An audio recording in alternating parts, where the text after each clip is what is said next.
ಸೀತೆ ಅಂತಹ ಮಾತುಗಳನ್ನು ಹನುಮನಲ್ಲಿ ಆಡಿರಬಹುದು, ಆದರೆ ಪತಿಯ ವಾಕ್ಯವನ್ನು ಅವಳು ಮೀರುವವಳಲ್ಲ. ಯೋಚನೆ ಮಾಡಿ, ಈ ಹಿಂದೆ ವನವಾಸದಲ್ಲಿರುವಾಗ ಕಾಗೆಯೊಂದು ಬಂದು ಅವಳಿಗೆ ಹಿಂಸೆಯನ್ನು ನೀಡಿತಂತೆ. ಪತಿಯಾದಂಥ ರಾಮ ದರ್ಬೆಯನ್ನೇ ಬ್ರಹ್ಮಾಸ್ತ್ರವಾಗಿ ಉಪಯೋಗಿಸಿ ರಾಮನ ಹೆಂಡತಿಗೆ ಛಲ ಉಂಟು, ರಾವಣನ ಹೆಂಡತಿಯಾದ ನಿನಗೆ ಛಲ ಇಲ್ವಾ? ಆ ಛಲಕ್ಕೊಂದು ಬಲ ಉಂಟು ಸ್ವಾಮಿ. ರಾಮನ ಹೆಂಡತಿಗೆ ಒಂದು ನೆಲೆ ಉಂಟು ಅಂತ ಅವಳು ಕಲ್ಪಿಸಿಕೊಳ್ತಾಳೆ ಅಂತಾದ್ರೆ ರಕ್ಕಸ ಕುಲ ಬಂಧನಕ್ಕೆ ನಾವು ಒಳಗಾಗಿದ್ದೇವೆ. ದಾಂಪತ್ಯ ಬಂಧನವಲ್ಲ, ನಿಜವಾಗಿ ಆದರೂ ಈ ಲೌಕಿಕ ಪ್ರಪಂಚದಿಂದ ನಾವು ಬಿಡುಗಡೆ ಹೊಂದುವುದಕ್ಕೆ ನಮಗದು ದಾರಿಯಲ್ವೇ? ಹಾಗಾದರೆ ಪಾರಲೌಕಿಕವಾದಂತಹ ಸದಾ ಆನಂದವನ್ನು ನೀಡುವಂಥ ಧಾಮ ವೈಕುಂಠ ಧಾಮ. ಹುಟ್ಟುವಾಗ ರಾವಣನಿಗೆ ಏನೂ ಇಲ್ಲವಾಗಿತ್ತು. ಎಲ್ಲ ರಕ್ಕಸರ ಸಮೂಹವನ್ನು ಒಗ್ಗೂಡಿಸಿದವ ನಾನು. ಕತ್ತಲೆಯಲ್ಲಿ ಕಾಲ ಕಳೆಯಬೇಕಾದಂಥ ರಕ್ಕಸರನ್ನು ಒಗ್ಗೂಡಿಸಿ ರಾವಣ ಪ್ರಖರವಾಗಿ ಬೆಳೆದ. ರಾವಣೋ ಲೋಕರಾವಣ, 14 ಲೋಕವನ್ನು ನನ್ನ ಅಂಗೈಯಲ್ಲಿ ಆಡಿಸಿದೆ ನಾನು. ಈಗ ಮುಳುಗುವ ಕಾಲವೇ,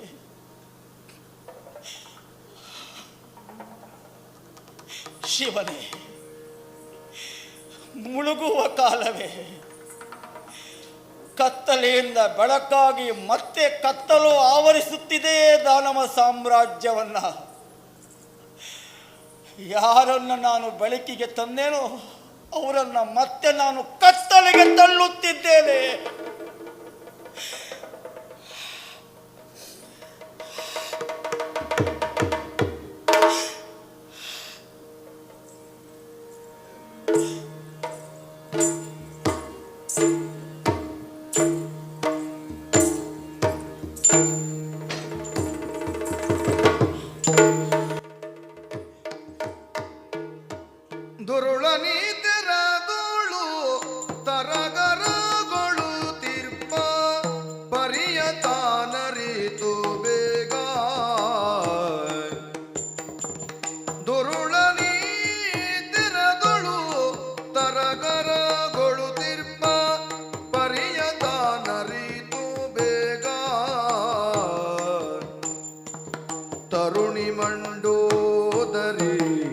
ಕರಕರಿಸುತ್ತ ತನ್ನ ತರುಣಿ ಮಂಡೋದರಿ ಕರಕರಿಸುತ್ತ ತನ್ನ ವರನೆಡೆ ಗೈದಳಾಗ ತನ್ನ ವರನೆಡೆ ಗೈದಳಾಗ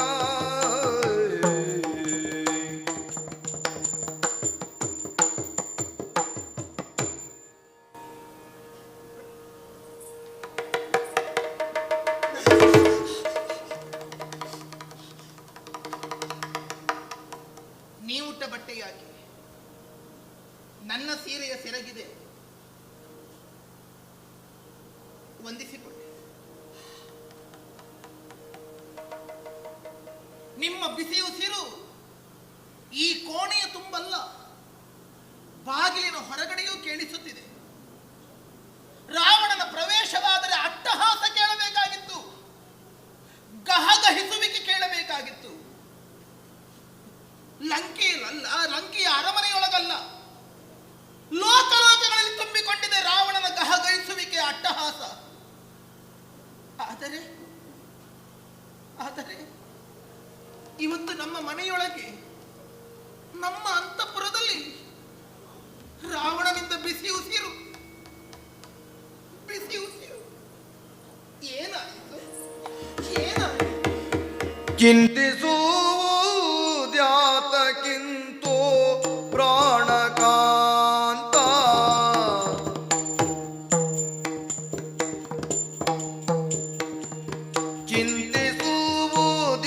ಚಿಂತಿಸುವುದ್ಯಾತಕ್ಕಿಂತೂ ಪ್ರಾಣಕಾಂತ ಚಿಂತಿಸುವುದ್ಯಾತಕ್ಕಿಂತೂ ಪ್ರಾಣಕಾಂತ ಬಲವಂತ ನಿಮಗೆ ಯಾದುದೇನು ಪ್ರಾಣಕಾಂತ ಬಲವಂತ ನಿನಗಾದುದೇನು ಪ್ರಾಣಕಾಂತ ಪಂಥ ಬಳಿದು ಹೋದುದೇನು ಪ್ರಾಣಕಾಂತ ಪಂಥ ಬಳಿದು ಹೋದುದೇನು ಪ್ರಾಣಕಾಂತ ಸೀತಾಕಾಂತನು ತಾನೇನಗೈದ ಪ್ರಾಣಕಾಂತ ಸೀತಾಕಾಂತನು ತಾನೇನಗೈದ ಪ್ರಾಣಕಾಂತ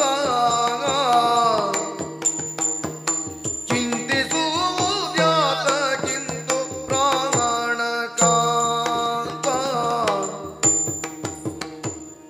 ನನ್ನ ಅಂತಃಪುರವೇ ಇರಲಿ, ಇಲ್ಲಿಗೆ ನೀವು ಬರಬೇಕು ಅಂತಾಗಿದ್ದರೆ ನಮ್ಮ ಆಳುಗಳು ಬಂದು ನನ್ನಲ್ಲಿ ಸೂಚಿಸುತ್ತಿದ್ದರು. ಮಹಾಪ್ರಭುಗಳು ದಯಮಾಡಿಸುತ್ತಿದ್ದಾರೆ, ಮಹಾರಾಣಿಯ ಅಪ್ಪಣೆಯೇ ಎನ್ನುವ ಹಾಗೆ.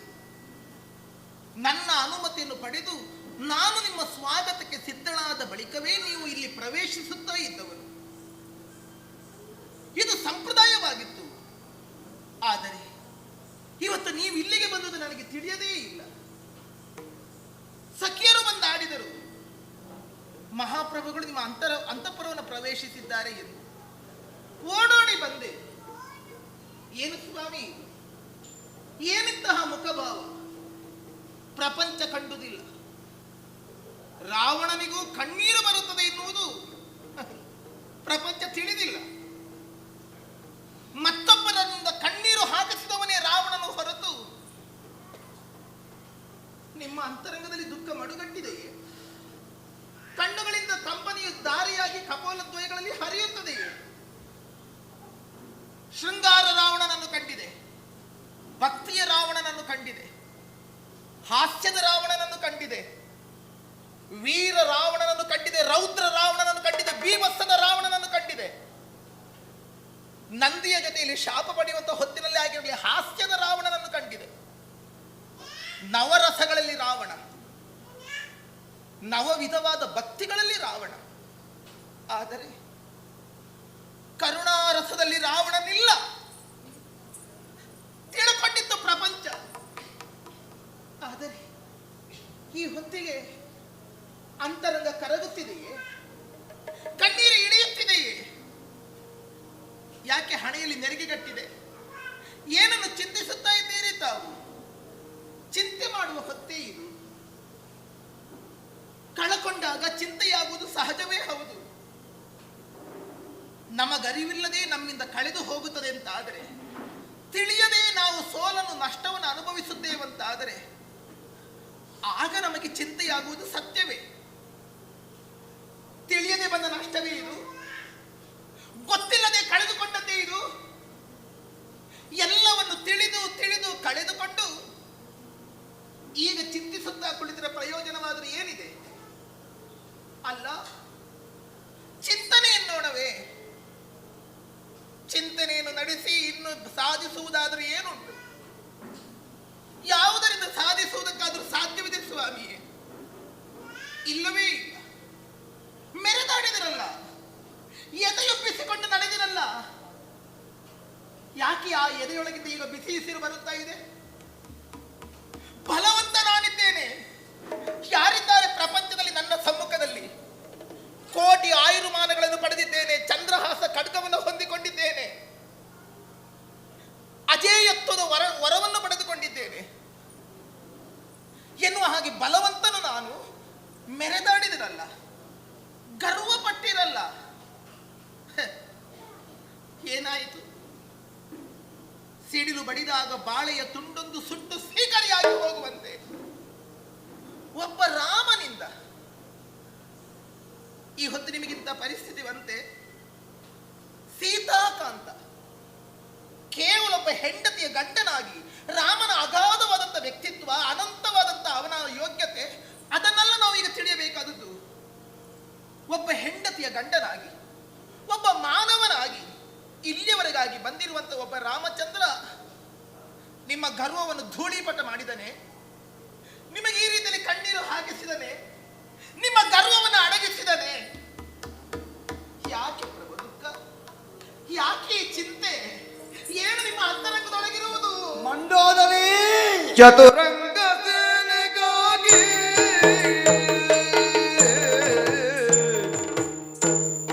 ಚತುರಂಗ ಸೇನೆಗಾಗಿ ಚತುರಂಗ ಸೇನೆಗಾಗಿ ಮರುಗುವ ವಿಮತವಲ್ಲ ಕೇಳದಾಗಿ ಮರುಗುವ ವಿಮತವಲ್ಲ ಕೇಳದಾಗಿ ಸುತನಿಂದ್ರ ಜಿತುವ ಕೊಂದು ಸುತನಿಂದ್ರ ಜಿತುವ ಕೊಂದು ಕಳೆದುದಕ್ಕೆ ವ್ಯತೆ ಪಡುವೆ ಮನದೊಳಿಂದು ಕಳೆದುದಕ್ಕೆ ವ್ಯತೆ ಪಡುವೆ ಮನದೊಳಿಂದು ಆ ಪ್ರಿಯೇ ಪ್ರಭು ಸೀತಾಕಾಂತ ತಾಯೇನಗೈದ ಏನದು? ಒಬ್ಬ ಹೆಂಡತಿಯ ಗಂಡ ಒಬ್ಬ ನರ ಮಾನವ ಮಾಡಿದ ಕಾರ್ಯಕ್ಕಾಗಿಯೋ ಅಥವಾ ನಮ್ಮ ಚತುರಂಗ ಬಲ ಸೇನೆಯನ್ನು ಧೂಳೀಪಟ ಮಾಡಿದ ಎಂಬ ಕಾರಣಕ್ಕಾಗಿ ರಾವಣನ ಅಳುವಲ್ಲ. ಮತ್ತೆ ಯಾಕೆಂದ್ರೆ ನಾನು ಹುಟ್ಟುವ ಪೂರ್ವದಲ್ಲಿ ಚತುರಂಗ ಬಲ ಸೇನೆ ಇಲ್ಲವಾಗಿತ್ತು. ಇಲ್ಲ, ನಾನು ಹುಟ್ಟಿದ ಬಳಿಕ ನಾನೇ ನಿರ್ಮಾಣ ಮಾಡಿಕೊಂಡಂತ ವ್ಯವಸ್ಥೆ ಅದು. ಈ ಲೋಕದಲ್ಲಿ ಕಳೆದು ಹೋದರ ಬಗ್ಗೆ ಅಳುವುದು ಯಾರು? ಸಂಪಾದನೆ ಮಾಡಲಿಕ್ಕಾಗದೇ ಇದ್ದವರು. ರಾವಣನಿಗೆ ಮತ್ತೆ ಮರಳಿ ಸಂಪಾದನೆ ಮಾಡುತ್ತೇನೆ ಎಂಬ ವಿಶ್ವಾಸ ಇರುವಾಗ ಆ ಬಗ್ಗೆ ಅಳುವಿಲ್ಲ, ಚಿಂತೆಯೂ ಇಲ್ಲ ನನಗೆ. ಹೋದರೆ ಹೋಗಲಿ. ಒಂದು ದೇಶದಲ್ಲಿ ಸೈನ್ಯ ಇರುವುದು ಯಾಕಾಗಿ? ನಾಡಿನ ಗೌರವ ಉಳಿಸುವುದಕ್ಕಾಗಿ ಅಲ್ಲವೇ? ಗೌರವ ಉಳಿಸುವುದಕ್ಕಾಗಿ ತ್ಯಾಗಕ್ಕೆ ಅವರು ಸಿದ್ಧರಾಗಿಯೇ ಸೈನ್ಯವನ್ನು ಸೇರಬೇಕು ತಾನೆ. ಹಾಗಾಗಿ ನನ್ನ ಸೈನಿಕರು ಸತ್ತ ಬಗ್ಗೆ ಬೇಸರ ಇಲ್ಲ ನನಗೆ. ಮತ್ತ್ಯಾಕೆ ಈ ದುಃಖ? ಮರಳಿ ಪಡೆಯಲಿಕ್ಕೆ ಆಗದೇ ಇರುವಂಥದ್ದು ಹೆಚ್ಚೇನು? ನಮ್ಮ ರಕ್ಕಸ ಸಾಮ್ರಾಜ್ಯದ ಅಡಿಗಲ್ಲು, ನಮ್ಮಿಬ್ಬರ ದಾಂಪತ್ಯದ ದ್ಯೋತಕ ಒಂದು ಸಂದರ್ಭದಲ್ಲಿ ನನ್ನ ಉಸಿರನ್ನು ಉಳಿಸಿಕೊಟ್ಟಂತ ಪುಣ್ಯಾತ್ಮ ಮುಂದಿನ ನನ್ನ ಸಾಮ್ರಾಜ್ಯಕ್ಕೆ ನಾಯಕನ್ಯಾರು ಅಂತ ಕೇಳಿದಾಗ ಎದೆ ತಟ್ಟಿ ಆಡಿಕೊಂಡ ಮಾತು ನಾನು. ಅಂಥವ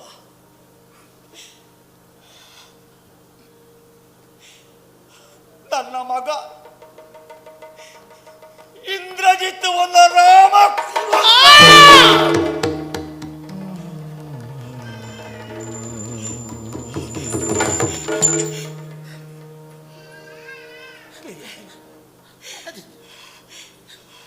ಮಗನಾದ ಇಂದ್ರಜಿತ್ ದೂರಾಗಿ ಬಿಟ್ಟ ಪ್ರಿಯೆ.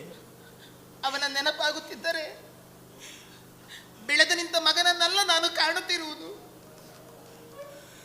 ಇದೇ ಅಂತಃಪುರದಲ್ಲಲ್ವೇ ಹಸು ಕಂದನಾಗಿರುವಂತ ಅವನನ್ನು ನಾನು ನೀವು ತೋಳಿನಲ್ಲಿ ಎತ್ತಿಕೊಂಡಿರುವುದು. ಬಂಗಾರದ ತೊಟ್ಟಿಲಲ್ಲಿ ನಾವಿಬ್ಬರು ಒಂದಾಗಿ ಸಾಮಗಾನವನ್ನೇ ಜೋಗುಳ ಮಾಡಿ ಹಾಡಿ ಬೆಳೆಸಿದವರಲ್ಲವೇ ಪ್ರಿಯೆ. ಅಂತ ಮೇಘನಾದನ ಜೀವನಾದ ನಿಂತು ಹೋಯಿತೆ. ಸಾಮಗಾನವನ್ನು ಹಾಡಿ ಭಕ್ತಿ ರಸವನ್ನೇ ಹರಿಸಿ ಕುಳಿತಂತಹ ಶಿವನನ್ನು ಕೈಲಾಸಿನ ಮೇಲೆ ಎಬ್ಬಿಸಿದ್ದೀರಿ. ಈಗ ಹೇಳಿ, ಯಾವ ಗಾನವನ್ನು ಹಾಡಿ ಸತ್ತು ಬಿದ್ದಂತ ನಮ್ಮ ಮಗನನ್ನು ಎಬ್ಬಿಸುತ್ತೀರಿ? ಸಾಧ್ಯವೇ? ನಿಮ್ಮನ್ನು ದೂಷಿಸುತ್ತಿಲ್ಲ ಪ್ರಭು, ನಿಮ್ಮನ್ನು ಮತ್ತೆ ನಾನು ದುಃಖಕ್ಕೆ ಈಡು ಮಾಡುತ್ತಾ ಇಲ್ಲ. ಮಗ ಸತ್ತಂತ ದುಃಖ ತಾಯಿಗೆ ಮಾತ್ರವಲ್ಲ, ಹೆತ್ತ ಒಡಲಿ ಎಷ್ಟು ಸಂಕಟವನ್ನು ಅನುಭವಿಸುತ್ತದೆಯೋ ಅಷ್ಟೇ ದುಃಖವನ್ನು ತಂದೆಯೂ ಅನುಭವಿಸುತ್ತಾನೆ. ನನಗೆ ತಿಳಿದಿದೆ. ಮಗನಾದಂತ ಇಂದ್ರಜಿತು ಸತ್ತು ಬಿದ್ದಾಗ ನಿಮ್ಮ ಮುಂದೆ ನಾನು ಕಣ್ಣೀರು ಹಾಕಿದ್ದಿಲ್ಲ. ಯಾಕೆ ನಿಮ್ಮ ಜಂಗಾಬಲವೇ ಉಡುಗಿ ಹೋದಿತ್ತು ಎನ್ನುವ ಕಾರಣಕ್ಕೋಸ್ಕರವಾಗಿ. ಆದರೆ ತಂದೆಯಾದಂತ ನೀವೇ ಕಣ್ಣೀರು ಸುರಿಸುತ್ತಿರುವಾಗ ತಡೆಯುವುದಕ್ಕಾಗುತ್ತಿಲ್ಲ ಸ್ವಾಮಿಯೇ, ತಡೆಯುವುದಕ್ಕಾಗುತ್ತಿಲ್ಲ. ಉಳಿದೆಲ್ಲವನ್ನ ಪಡೆಯಬಹುದು ಪ್ರಿಯೆ. ಇಂದ್ರಜಿತವನ್ನ ಮತ್ತೆ ಪಡೆಯುವಲ್ಲಿ ರಾವಣ ವಿಫಲ. ನನ್ನನ್ನು ಹಾಗೆ ನೋಡಬೇಡ ನೀನು, ನನ್ನನ್ನು ಹಾಗೆ ಪ್ರಶ್ನಿಸಬೇಡ ಪ್ರಿಯೆ. ಈಗ ಬಸುವಿಗೆ ಕೊಳ್ಳಿ ಇಟ್ಟಂತ ಆಡದಿರಿ, ಅಂತ ಮಾತಾಡದಿರಿ. ಕೇವಲ ನೀವು ಮಾತ್ರ ದೌರ್ಭಾಗ್ಯವಂತ, ನಾನು ಸೌಭಾಗ್ಯವಂತ ಎನ್ನುವ ಹಾಗೆ ಹೆಮ್ಮೆ ಪಟ್ಟುಕೊಳ್ಳಬೇಕೆ? ನಾನು ಒಳ್ಳೆಯ ಮಕ್ಕಳನ್ನು ಪಡೆಯಬೇಕು ಅಂತಾಗಿದ್ದರೂ ತಂದೆ ತಾಯಿಯಂದರಿಬ್ಬರು ಪುಣ್ಯವನ್ನು ಮಾಡಿರಬೇಕು. ಹೌದು, ಮಕ್ಕಳ ಸೌಭಾಗ್ಯವನ್ನು ಕಾಣಬೇಕು ಅಂತಾಗಿದ್ದರೂ ತಂದೆ ತಾಯಿಗಳು ಇರುವರು ಸಮಾನವಾದಂಥ ಭಾಗ್ಯವನ್ನೇ ಹೊಂದಿಕೊಂಡಿರಬೇಕು. ಮಗನ ಅಗಲುವಿಕೆಯ ದುಃಖ ಕೇವಲ ನಿಮ್ಮ ದೌರ್ಭಾಗ್ಯದಿಂದ ಬಂದಿರುವುದಲ್ಲ, ನಾನು ನತದೃಷ್ಟಳು, ಆ ಕಾರಣಕ್ಕೋಸ್ಕರವಾಗಿ ಈ ಬಸಿರಿಗಿಂತ ವೇದನೆ. ಹಾಗೆಂದು ಮತ್ತೆ ಯುದ್ಧದಲ್ಲಿ ಮುಂದಾದರೆ ಇಂತಹ ಅನಾಹುತಗಳಾಗುತ್ತಲೇ ಇರುತ್ತವೆ. ಇದನ್ನು ಇವತ್ತಲ್ಲ, ಈ ಹಿಂದೆಯೇ ತಿಳಿದವರಿರ್ಲಿಲ್ವೇ? ನಿಮಗೆ ಹೇಳಿದವರಿರ್ಲಿಲ್ವೇ? ಹಿರಿಯರೆಂದ ಮಾತ ಮೀರಿ ಪ್ರಾಣಕಾಂತ,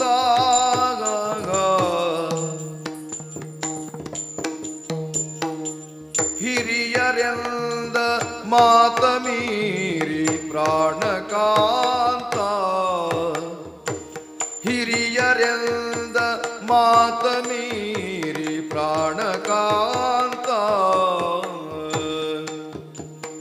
ಬಲು ಗರ್ವದಿಂದ ಮೆರೆದೆಯಲ್ಲೂ ಪ್ರಾಣಕಾಂತ, ಬಲು ಗರ್ವದಿಂದ ಮೆರೆದೆಯಲ್ಲೂ ಪ್ರಾಣಕಾಂತ,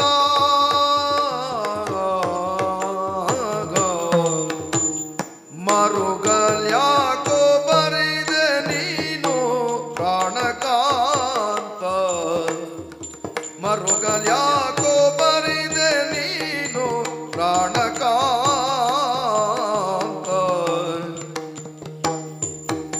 ಲಕ್ಷ್ಮೀವರನ ಪಾದಕ್ಕೆ ರಘು ಬೇಗ ಪ್ರಾಣಕಾಂತ, ಲಕ್ಷ್ಮೀವರನ ಪಾದಕ್ಕೆ ರಘು ಬೇಗ ಪ್ರಾಣಕಾಂತ,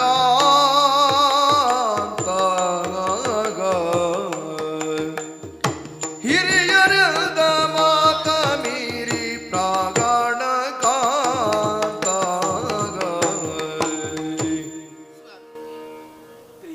ಸದಾ ಕಿರಿಯರು ನಡೆಯುತ್ತಿರುವಂತಹ ದಾರಿಯು ಸುಕ್ಷೇಮದಿಂದಿರಲಿ.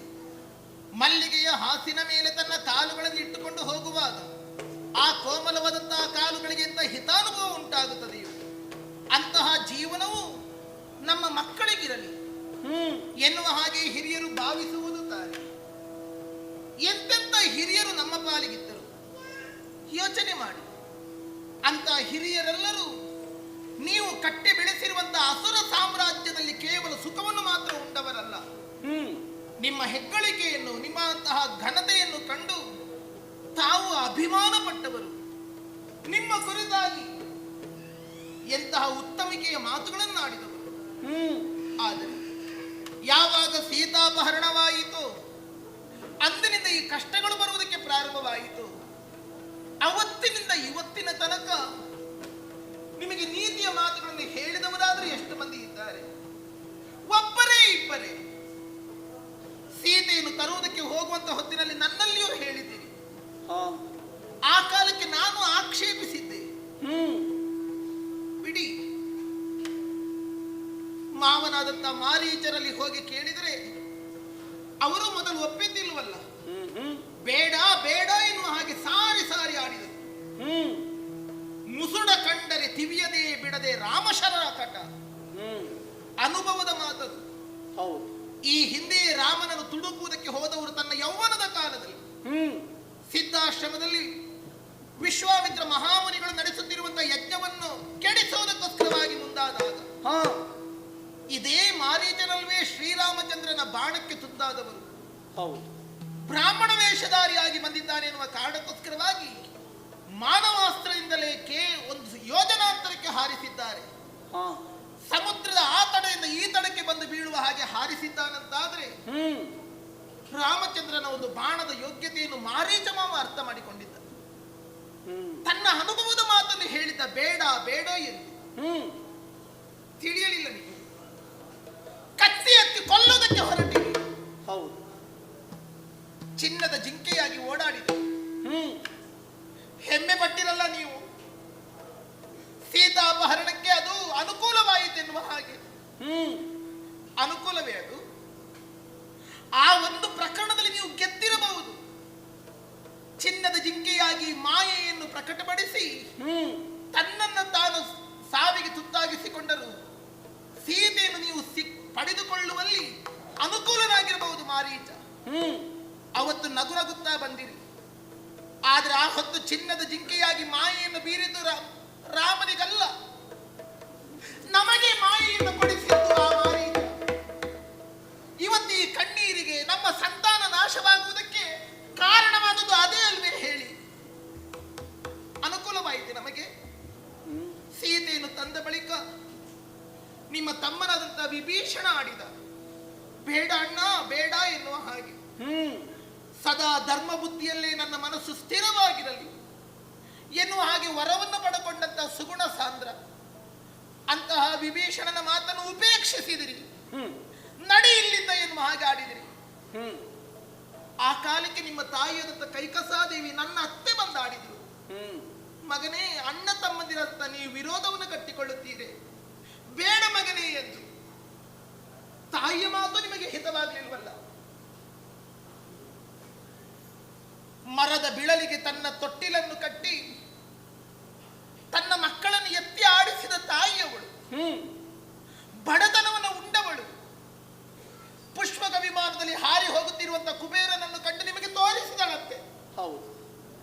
ನೋಡು ಮಗನೇ, ನಿನ್ನ ಅಣ್ಣ ವೈಶ್ರವಣ ಅಷ್ಟು ಸಂಪತ್ತಿನಲ್ಲಿ ಮೆರೆದಾಡುತ್ತಾ ಇದ್ದಾನೆ. ನಮ್ಮ ಸ್ಥಿತಿ ಹೀಗೆ.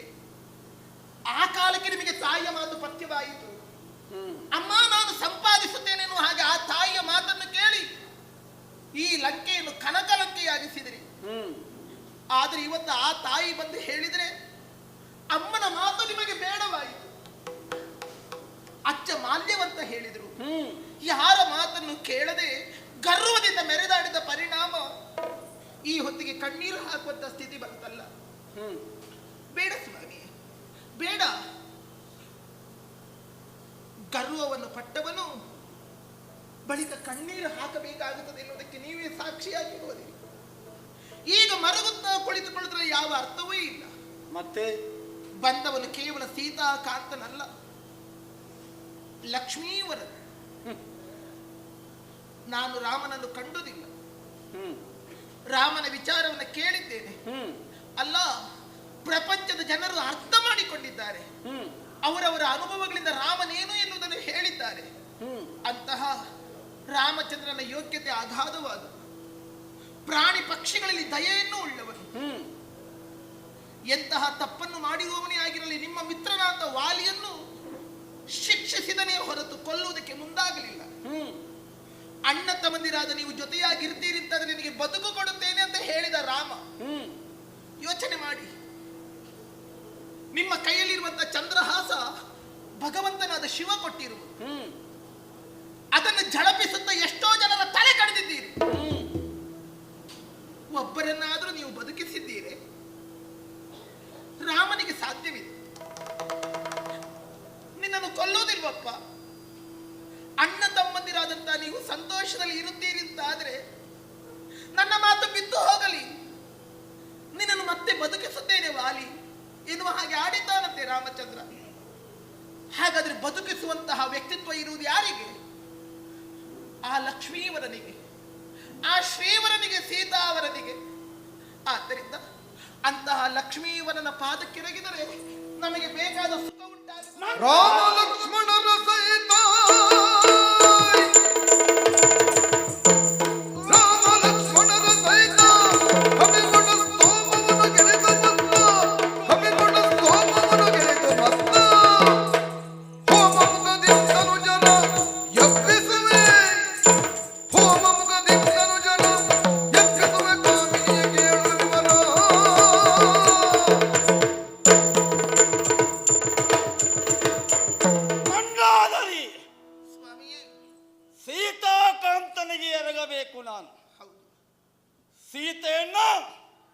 ಅವನಿಗೆ ಒಪ್ಪಿಸಬೇಕು. ಛೇ! ರಾವಣ ಏನು ಅಂತ ನೀ ಚೆನ್ನಾಗಿ ಬಲ್ಲವಳು. ರಾವಣ ಯಾವ ಕಾಲಕ್ಕೂ ಬಾಗುವನಲ್ಲ. ರಾವಣ ಯಾವತ್ತೂ ಬೀಗುವನು. ರಾಮ ನನ್ನನ್ನು ರಕ್ಷಣೆ ಮಾಡುತ್ತಾನೆ ಎಂಬ ಕಾರಣಕ್ಕಾಗಿ ರಾವಣ ಹೋಗಿ ಅಡ್ಡ ಬಿದ್ದರೆ ನಡೆದುಕೊಂಡ ದಾರಿಗೆ ಏನು ಬೆಲೆ? ಅಲ್ಲ, ರಾವಣನ ಯೋಗ್ಯತೆಗೇನು ಅರ್ಥ? ಈ 10 ತಲೆ ಇರುವುದು ಆ ನರಪಿಳ್ಳೆಗೆ ನಮಸ್ಕರಿಸುವುದಕ್ಕಲ್ಲ. ನನ್ನ ಆರಾಧ್ಯ ದೇವರು ಶಿವನಿಗೆ ತಲೆಬಾಗುವುದಕ್ಕೆ ಬೇಕಾಗಿ 20 ತೋಳುಗಳು ನನ್ನ ದೇವರ ಅರ್ಚನೆಗೆ ಬೇಕಾಗಿ, ಹೊರತು ರಾಮನಂತ ಡೊಳ್ಳು ಮಾನವನಿಗೆ ಕೈ ಮುಗಿಯುವುದಕ್ಕಾಗಿ ಅಲ್ಲವೇ ಅಲ್ಲ. ಸಂದರ್ಭ ಬಂದರೆ ರಾವಣ ಮುರಿದಾನೆ ಬಿಟ್ಟರೆ ಬಾಗ್ಲಿಕ್ಕಿಲ್ಲ, ಪ್ರಿಯೇ ಬಾಗ್ಲಿಕ್ಕಿಲ್ಲ. ಹೋಗಿದ್ದೆಲ್ಲವೂ ಹೋಗಲಿ, ಮತ್ತೆ ಪಡೆಯುತ್ತೇನೆ. ಹೇಗೆ? ಆ ರಾಮ ಲಕ್ಷ್ಮಣರಿಬ್ಬರನ್ನ, ಅಲ್ಲ ಕಪಿಸ್ತೋಮವನ್ನ, ಅಲ್ಲ ಬಲ್ಲೂಕ ಸಮೂಹವನ್ನ ರಣದಾರುಣಿಯಲ್ಲಿ ಗಾರುಗಳಿಸಿ ಅವರ ಕೊತ್ತನ್ನು ಕತ್ತರಿಸಿ ಮತ್ತೆ ಪುನಃ ಅಥರ್ವಣದ ಮೂಲಕವಾಗಿ ಹೋಮವನ್ನು ಮಾಡಿ ಎಲ್ಲವನ್ನ ಪಡೆದೇನು, ಅಲ್ಲ ಪಡೆಯುತ್ತೇನೆ. ಬಿಡು ಚಿಂತೆಯನ್ನ. ಮತ್ತೆ ಪಡೆಯುತ್ತೀರಿ, ಹಾ, ಮತ್ತೆ ಸಂಪಾದಿಸುತ್ತೀರಿ. ಸಾಧ್ಯವೇ ಅದು? ಯಾಕೆ ಛಲವನ್ನು ಮಾಡುತ್ತೀರಿ? ಇನ್ನೂ ಬಿಡು ಬಿಡು ಛಲವ,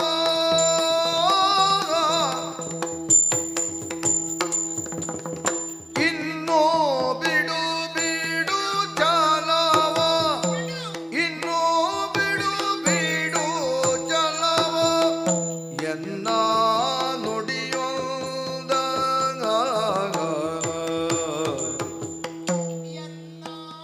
ನುಡಿಯೊಂದ ಮನ್ನೀಸರಾಗವನ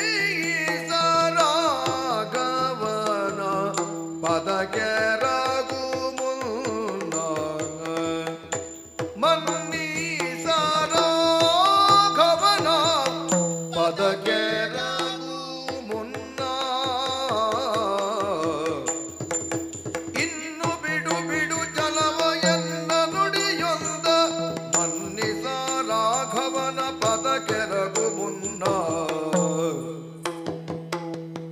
ಮನ್ನಿಸ ರಾಘವನ ಪದಕೆರಗು ಮುನ್ನ,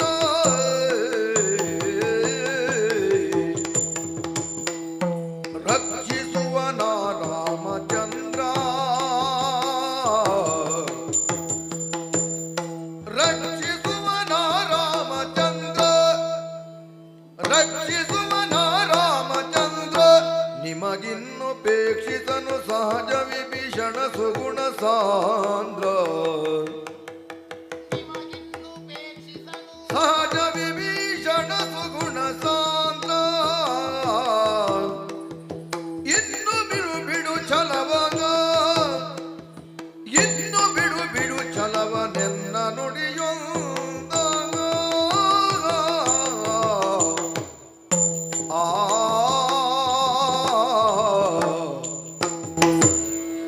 ಕಡಿದೀಡಾಡಿ ಬಿಡುತ್ತೇನೆ. ಹೋಮ ಮುಖದಿಂದ ಮತ್ತೆ ಎಬ್ಬಿಸುತ್ತೇನೆ. ಮತ್ತೆ ಅದೇ ರಾವಣನಾಗಿ ವಿಜೃಂಭಿಸುತ್ತೇನೆ. ಹಠವೇ ಇದು. ಕಣ್ಣೀರು ಬರಬಹುದು, ಛಲಮಾಸಲಿಲ್ಲ. ಛಲ. ಆಕಾಶದಲ್ಲಿರುವಂತಹ ಚಂದ್ರವನು ಕೈಗೆ ಸಿಕ್ಕುವುದಿಲ್ಲ. ಆ ಮಗುವಿಗೆ ಗೊತ್ತಿಲ್ಲ. ಹಠ ಮಾಡುತ್ತದೆ, ತನ್ನ ತಾಯಿಯಲ್ಲಿ ಗೋಳಾಡುತ್ತದೆ, ಅಮ್ಮ ಚಂದ್ರ ನನಗೆ ತಂದುಕೊಡು ತಂದುಕೊಡು ಎಂದು. ಅದಕ್ಕೆ ಛಲ ಅಂತ ಹೆಸರಲ್ಲ. ಆ ಮಗು ಮಾಡುತ್ತಿರುವುದು ಹಠ. ಅದಕ್ಕೆ ಗೊತ್ತಿಲ್ಲ. ಕಬ್ಬಿನ ಕೋಲೊಂದನ್ನು ತಂದುಕೊಟ್ಟು, ಅಪ್ಪ ಇದನ್ನು ಮುರಿದು ಕೊಡಪ್ಪ, ಮುರಿದು ಕೊಡುತ್ತಾನೆ. ಮತ್ತೊಂದು ಸ್ವಲ್ಪ ಹೊತ್ತಿನಲ್ಲಿ ಇದನ್ನು ಜೋಡಿಸಿ ಕೊಡು. ಅಷ್ಟು ರಂಪಾಟ ಮಾಡುತ್ತದೆ. ಅದಕ್ಕೆ ಹಠ ಅಂತ ಹೆಸರು. ಪರಿಣಾಮ ತಿಳಿದಿಲ್ಲದೆ ಮಾಡುವುದಕ್ಕೆ ಹಠ. ಆದರೆ ಚೆನ್ನಾಗಿ ಪರಿಣಾಮವನ್ನು ಅನುಭವಿಸಿದ ಬಳಿಕವೂ ನಾನಂತಹ ದಾರಿಯಲ್ಲಿ ನಡೆಯುತ್ತೇನೆಂದು ಒಬ್ಬಾತ ಮುಂದಾಗುತ್ತಾನಂತಾದರೆ ಅದಕ್ಕೆ ಛಲವೆಂದು ಹೆಸರು. ಛಲ ಬೇಡ ಅಂತಲ್ಲ, ಒಬ್ಬ ವ್ಯಕ್ತಿಯಾದವನಿಗೆ ಛಲ ಬೇಕೇ ಬೇಕು. ಛಲ ಇಲ್ಲದೆ ಇದ್ದರೆ ಗಳಿಸುವುದೇನನ್ನು? ಒಬ್ಬಾದ ರಾವಣನಿಗೆ, ಅಸುರ ಕುಲದವನಿಗೆ ಈ ಛಲ ಇಲ್ಲದೆ ಇರುತ್ತಿದ್ದರೆ ಇಂತಹ ಕನಕಲಂಕೆ ನಿರ್ಮಿತವಾಗುತ್ತಿರಲಿಲ್ಲ. ಅಸಂಖ್ಯ ದಾನವ ಕೋಟಿಗಳಿಗೆ ಒಂದು ರಾಷ್ಟ್ರವಿರುತ್ತಿರಲಿಲ್ಲ. ಚತುರ್ದಶ ಭುವನದಲ್ಲಣ ರಾವಣ, ಈ ನೆಗಳತೆಯೂ ಬರುತ್ತಿರಲಿಲ್ಲ. ಅವತ್ತು ಇದ್ದಂತ ಛಲ ಒಳ್ಳೆಯದು, ಆದರೆ ಇವತ್ತು ಮಾಡುತ್ತಿರುವಂತಹ ಛಲ ಕೆಟ್ಟದ್ದು. ಹೇಗೆ? ಮಳೆಗಾಲ ಹತ್ತಿರ ಬರುತ್ತಿರುವಂತಹ ಹೊತ್ತಿನಲ್ಲಿ ಮನೆಯ ಅಂಗಳದಲ್ಲಿರುವಂತಹ ಹೂವಿನ ಗಿಡದ ಗೆಲ್ಲುಗಳನ್ನು ಕತ್ತರಿಸುತ್ತೇವೆ. ಗಿಡ ನಾಶವಾಗಲಿ ಅಂತಲ್ಲ, ಬರುತ್ತಿರುವಂತಹ ಮಳೆಯ ಹನಿಗೆ ಚೆನ್ನಾಗಿ ಚಿಗುರೊಡೆದು ಬೇಕಾದಷ್ಟು ಹೂಗಳನ್ನು ನೀಡಲಿ ಎಂದು. ಅದೇ ಬಿರು ಬೇಸಿಗೆಯ ಹೊತ್ತಿನಲ್ಲಿ ಆ ಗಿಡವನ್ನು ಬುಡದಿಂದ ಕತ್ತರಿಸುತ್ತಾನಂತ ಆದರೆ ಗಿಡ ಚಿಗುರುವುದಕ್ಕಲ್ಲ, ಅದು ನಾಶವಾಗುವುದಕ್ಕೆ. ಈಗ ನೀವು ಮಾಡ ಹೊರಟಿರುವಂತಹ ಛಲ ಅಸುರ ಕುಲದ ಏಳಿಗೆಗಾಗಿ ಅಲ್ಲ, ಅಸುರ ಕುಲದ ನಾಶಕ್ಕಾಗಿ. ಸೇರಿರುವಂತಹ ಅಸುರ ಸಮೂಹವನ್ನ ಒಟ್ಟುಗೂಡಿಸಿ ಭುವನದಲ್ಲಣ ರಾವಣ ಅಂತ ನಿಮ್ಮನ್ನು ಹೊಗಳುತ್ತಾ ಇದ್ದರು ನಿಮ್ಮ ಹಿಂದೆ ಕುಳಿತವರೆಲ್ಲರೂ ಕೂಡ. ನಿಮ್ಮ ಪ್ರವೇಶವಾಗುತ್ತಿದ್ದರೆ ರಾವಣ ಮಹಾಶಯನಿಗೆ ಜಯವಾಗಲಿ, ವೇದವಿಧನಾದಂತಹ ರಾವಣನಿಗೆ ಜಯವಾಗಲಿ, ಬ್ರಾಹ್ಮಣತ್ವವನ್ನು ಹೊಂದಿಕೊಂಡಿರುವಂತಹ ರಾವಣನಿಗೆ ಜಯವಾಗಲಿ, ಶಿವಭಕ್ತನಾದ ರಾವಣನಿಗೆ ಜಯವಾಗಲಿ ಅಂತ ಹೇಳುವಂತ ಘೋಷ ಕೇಳುತ್ತಿತ್ತು. ಈಗ ನೀವು ಬರುತ್ತಿದ್ದರೆ ನಿಮ್ಮ ಹಿಂದಿದ್ದವರು ಹೇಳುವುದು ಹೇಗೆ ಗೊತ್ತೇ? ಏನು? ಮಂದಮತಿ ರಾವಣನು ನಡೆದಂತ. ಯಾಕೆ ಬಂತು ಈ ಮಾತು? ಯಾಕೆ ಬಂತು? ತನ್ನ ಗಂಡನನ್ನು ಮತ್ತೊಬ್ಬರು ಅವಮಾನಿಸುತ್ತಿದ್ದರೆ, ಮತ್ತೊಬ್ಬರು ಛೇಡಿಸುತ್ತಿದ್ದರೆ ಹೆಂಡತಿ ಆದವಳಿಗೆ ಸಂತೋಷವೇ ಅದು? ಇಲ್ಲವಲ್ಲ. ಹಾಗಾದ್ರೆ ಇಂಥ ಒಂದು ಛೇಡಿಕೆಯ ಮಾತನ್ನು ಕೇಳಿಸಿಕೊಳ್ಳುವುದಕ್ಕೆ ಕಾರಣ ಯಾವುದು? ಈ ಕೆಟ್ಟ ಛಲ. ಬೇಡ ಸ್ವಾಮಿ, ಬೇಡ ಬೇಡ. ಸೀತೆಯ ಕಾಂತನ ಕಾಲಿಗೆ ಬೀಳುವುದರಲ್ಲಿ ಯಾವ ಸಣ್ಣತನವೂ ಇಲ್ಲ. ರಾವಣ ಬೀಗುತ್ತಾನೆ, ರಾವಣನು ಬಾಗುವುದಿಲ್ಲ ಎಂದಿರಲ್ಲ. ಎಲ್ಲಿ ಬಾಗಿದ್ದಿಲ್ಲ. ಕಾರ್ತವೀರ್ಯನ ಜೊತೆಯಲ್ಲಿ ಹೋರಾಟಕ್ಕೆ ಹೊರಟಿರಿ, ಸೋತಿರಿ, ಬಾಗಿ ಸ್ನೇಹ ಹಸ್ತವನ್ನು ಮಾಡಿಕೊಂಡು ಬಂದಿರಲ್ಲ. ಕಪಿರಾಜನಾದಂಥ ವಾಲಿಯ ಜೊತೆಯಲ್ಲಿ ನಿಮ್ಮ ಸ್ನೇಹ ಹಸ್ತ ಆದದಿಲ್ವೇ? ಸೋತು ಬೀಗಿ ಬಂದವರು ಗೆದ್ದು ಬೀಗಿ ಬರುವುದುಂಟು. ಯಾವ ವ್ಯಕ್ತಿಯಾದರೂ ಸೋತ ಬಳಿಕ ಬೀಗಿ ಬರುವುದುಂಟೆ? ಅಷ್ಟನ್ನು ಮಾಡಿ ತೋರಿಸವನು ರಾವಣೇಶ್ವರನಿದ್ದಾನೆ. ಅಂತಿರುವಾಗ ಈಗ ನಾನು ಬಾಗುವುದಿಲ್ಲ ಎಂದಿರಲ್ಲ. ಯಾವಾಗ ಸೀತಾಪರಣಕ್ಕೆ ನೀವು ಮುಂದಾದಿರೋ ಅಲ್ಲಿಯೇ ಬಾಗಿದ್ದೀರಿ, ಅಲ್ಲಿಯೇ ಸೋತಿದ್ದೀರಿ. ಒಬ್ಬ ಪಕ್ಷಿರಾಜನಾದಂಥ ಜಟಾಯು ನಿಮ್ಮನ್ನು ಎದುರಿಸುವುದಕ್ಕಾಗಿ ಬಂದ. ಹೆಣ ತಿನ್ನುವಂತ ಪಕ್ಷಿ, ಹದ್ದಿನ ಜಾತಿಗೆ ಸೇರಿದ್ದು. ಹೋರಾಟವನ್ನು ಮಾಡುತ್ತಿರುವಂತಹ ಹೊತ್ತಿನಲ್ಲಿ ನಿಮ್ಮ ಕೈ ಸಾಗುವುದಿಲ್ಲ ಅಂತ ನಿಮಗೆ ಅರಿವಾದಾಗ ಏನು ಕೇಳಿದಿರಿ? ಮರ್ಮವರಿತು ಕಾದೋಣ, ನನ್ನ ನಿನ್ನ ಮರ್ಮಸ್ಥಾನಗಳನ್ನು ಹೇಳಿಕೊ. ಸತ್ಯ ಹೇಳಿತಲ್ಲ, ಹೆಣ ತಿನ್ನುವ ಹಕ್ಕಿಯಾದರು. ಪಕ್ಷಿ ಜಾತಿಗಳಿಗೆ ರೆಕ್ಕೆಯಲ್ಲಿ ಬಲ. ಸತ್ಯ ಹೇಳಿದೆ, ನೈತಿಕತನ ಉಂಟು ಆ ಪಕ್ಷಿಗೆ. ಉಳಿಸಿಕೊಂಡಿರಿ ನಿಮ್ಮ ನೈತಿಕತನ. ಉಳಿತೆ ರಾವಣನ ಬಲ. ಒಂದು ಪಕ್ಷಿಯಿಂದ ನೀವು ತಪ್ಪಿಸಿಕೊಂಡು ಬರಬೇಕು ಅಂತಾಗಿದ್ರೆ ಸುಳ್ಳಾಡಿದ್ರಲ್ಲ. ಅಲ್ಲಿಗೆ ರಾವಣನು ಬಾಗಿಬಿಟ್ಟ ಸ್ವಾಮಿಯೇ. ಮತ್ತೆ ಬೀಗುವುದಕ್ಕೆ ನೈತಿಕತೆ ಇಲ್ಲ. ಬಾಗಿದ್ದಲ್ಲ ಅದು. ಮೋಸ ವಂಚನೆ ರಕ್ಕಸರಿಗೇನು ಹೊಸತಲ್ಲ. ಸಹಜವೇ. ನಾನೇನು ಸನ್ಯಾಸಿ ಅಲ್ಲ ಧರ್ಮದಲ್ಲಿ ಹೆಜ್ಜೆ ಇಡುವುದಕ್ಕೆ. ಸ್ವಾಮಿ, ಹಿಂದಿನವರು ನನಗಾಡುವ ಮಾತು ಮಂದಮತೆ ಎಂಬುದಾಗಿ. ಅವರು ಹೇಳಿದ ಮಾತ್ರಕ್ಕೆ ನಾನು ಶಿವಭಕ್ತನಾಗಿದ್ದಿಲ್ಲ, ಅದು ತಪ್ಪುವುದೂ ಇಲ್ಲ. ವೇದ ಅದು ತಪ್ಪುವುದೂ ಇಲ್ಲ. ಜ್ಞಾನಿ ನಾನು ಅಲ್ಲ ಅಂತ ಹೇಳಿದ್ದು ಅಲ್ಲ. ಎಲ್ಲವೂ ಇದ್ದು ಅದನ್ನ ಹಿಂದಿನಿಂದ ಆಡಿದ್ದು ತಾನೆ. ಯಾವತ್ತು ರಾವಣ ತಿಳ್ಕೊಂಡು ಬದುಕಿದೆ ಹೇಗೆ ಗೊತ್ತುಂಟ? ಹಿಂದಿನಿಂದ ಆಡುವವರು ನಮ್ಮ ಹಿಂದಿರುವರು, ಅವರು ಮುಂದೆ ಬರುವುದಿಲ್ಲ. ಮುಂದಾಡುವುದು ನೀನೊಬ್ಬಳು ಮಾತ್ರ ಪ್ರಿಯೆ. ಮುಂದಾಡುವುದಕ್ಕೆ ಅವರು ಹೆದರುತ್ತಾರೆ. ಯಾಕಾಗಿ? ನಿಮ್ಮ ಪ್ರಭುತ್ವಕ್ಕಾಗಿ, ನಿಮ್ಮ ಕೈಯಲ್ಲಿರುವಂತಹ ಹರಿತವಾದ ಆಯುಧಕ್ಕೋಸ್ಕರವಾಗಿ ಅವರು ಹೆದರುತ್ತಾರೆ. ಹಾಗಂತ ಮುಂದಿನಿಂದ ಎಲ್ಲರೂ ಹೊಗಳುತ್ತಾರೆ. ಯಾಕೆ? ನಿಮ್ಮ ಪ್ರಸನ್ನತೆಯನ್ನು ಸಂಪಾದಿಸುವುದಕ್ಕಾಗಿ ಮಾತ್ರ. ಒಬ್ಬ ರಾಜನಾದವನು ಕೇವಲ ಕೆಟ್ಟ ನಡತೆಯನ್ನು ಹೊಂದಿಕೊಂಡಿರಬಾರದು ಅಷ್ಟೇ ಅಲ್ಲ, ಮತ್ತೊಬ್ಬರು ತನ್ನ ಚಾರಿತ್ರ್ಯವನ್ನು ಶಂಕಿಸಂತಿರಕೂಡದು. ಆದ್ರೆ ಅಂತ ಸ್ಥಿತಿಯನ್ನು ನೀವು ತಂದುಕೊಂಡಿದ್ದೀರಿ ಅಸುರ ಸಾಮ್ರಾಜ್ಯದಲ್ಲಿ, ಬೇರೆ ಲೋಕಾಂತರದಲ್ಲಿ. ನಾನು ಹೇಳುತ್ತಿರುವುದಲ್ಲ. ಭಕ್ತಿಯ ಮೂಲ ಭಯ, ನನಗೆ ಗೊತ್ತಿದೆ. ಹೌದು, ಭಯದಿಂದಲೇ ಲೋಕವನ್ನು ಆಳಿದವ ರಾಮಾಯಣ. ರಾವಣ ಮತ್ತೊಬ್ಬರನ್ನು ನಡುಗಿಸಿದ್ದು ಭಯದಿಂದಲೇ.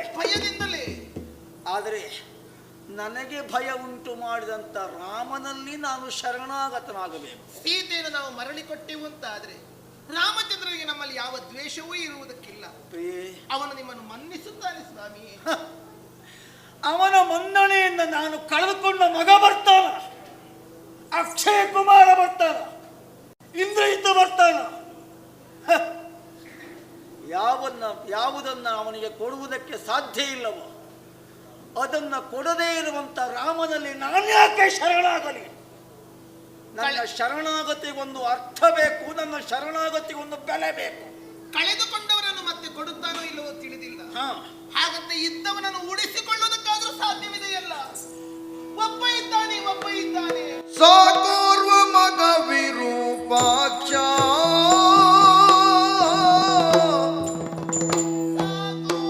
ಸಾಕೋರ್ವ ಮಗ ವಿರೂಪಾಕ್ಷ, ಇವನಿಂದ ಬೇಕಾದ ಸುಖದೊಳಿರಬಹುದು ಸುರ ಶಿಕ್ಷಾ.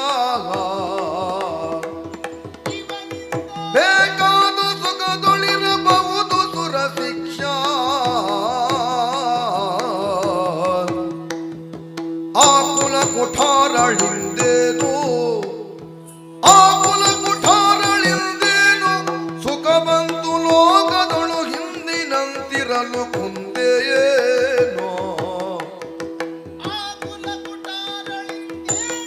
ಸುಖ ಬಂತು ಲೋಕದೊಳು ಹಿಂದಿನಂತಿರಲು ಕುಂದೇನೋ, ಸುಖ ಬಂತು ಲೋಕದೊಳು ಹಿಂದಿನಂತಿರಲು ಕುಂದೇನೋ.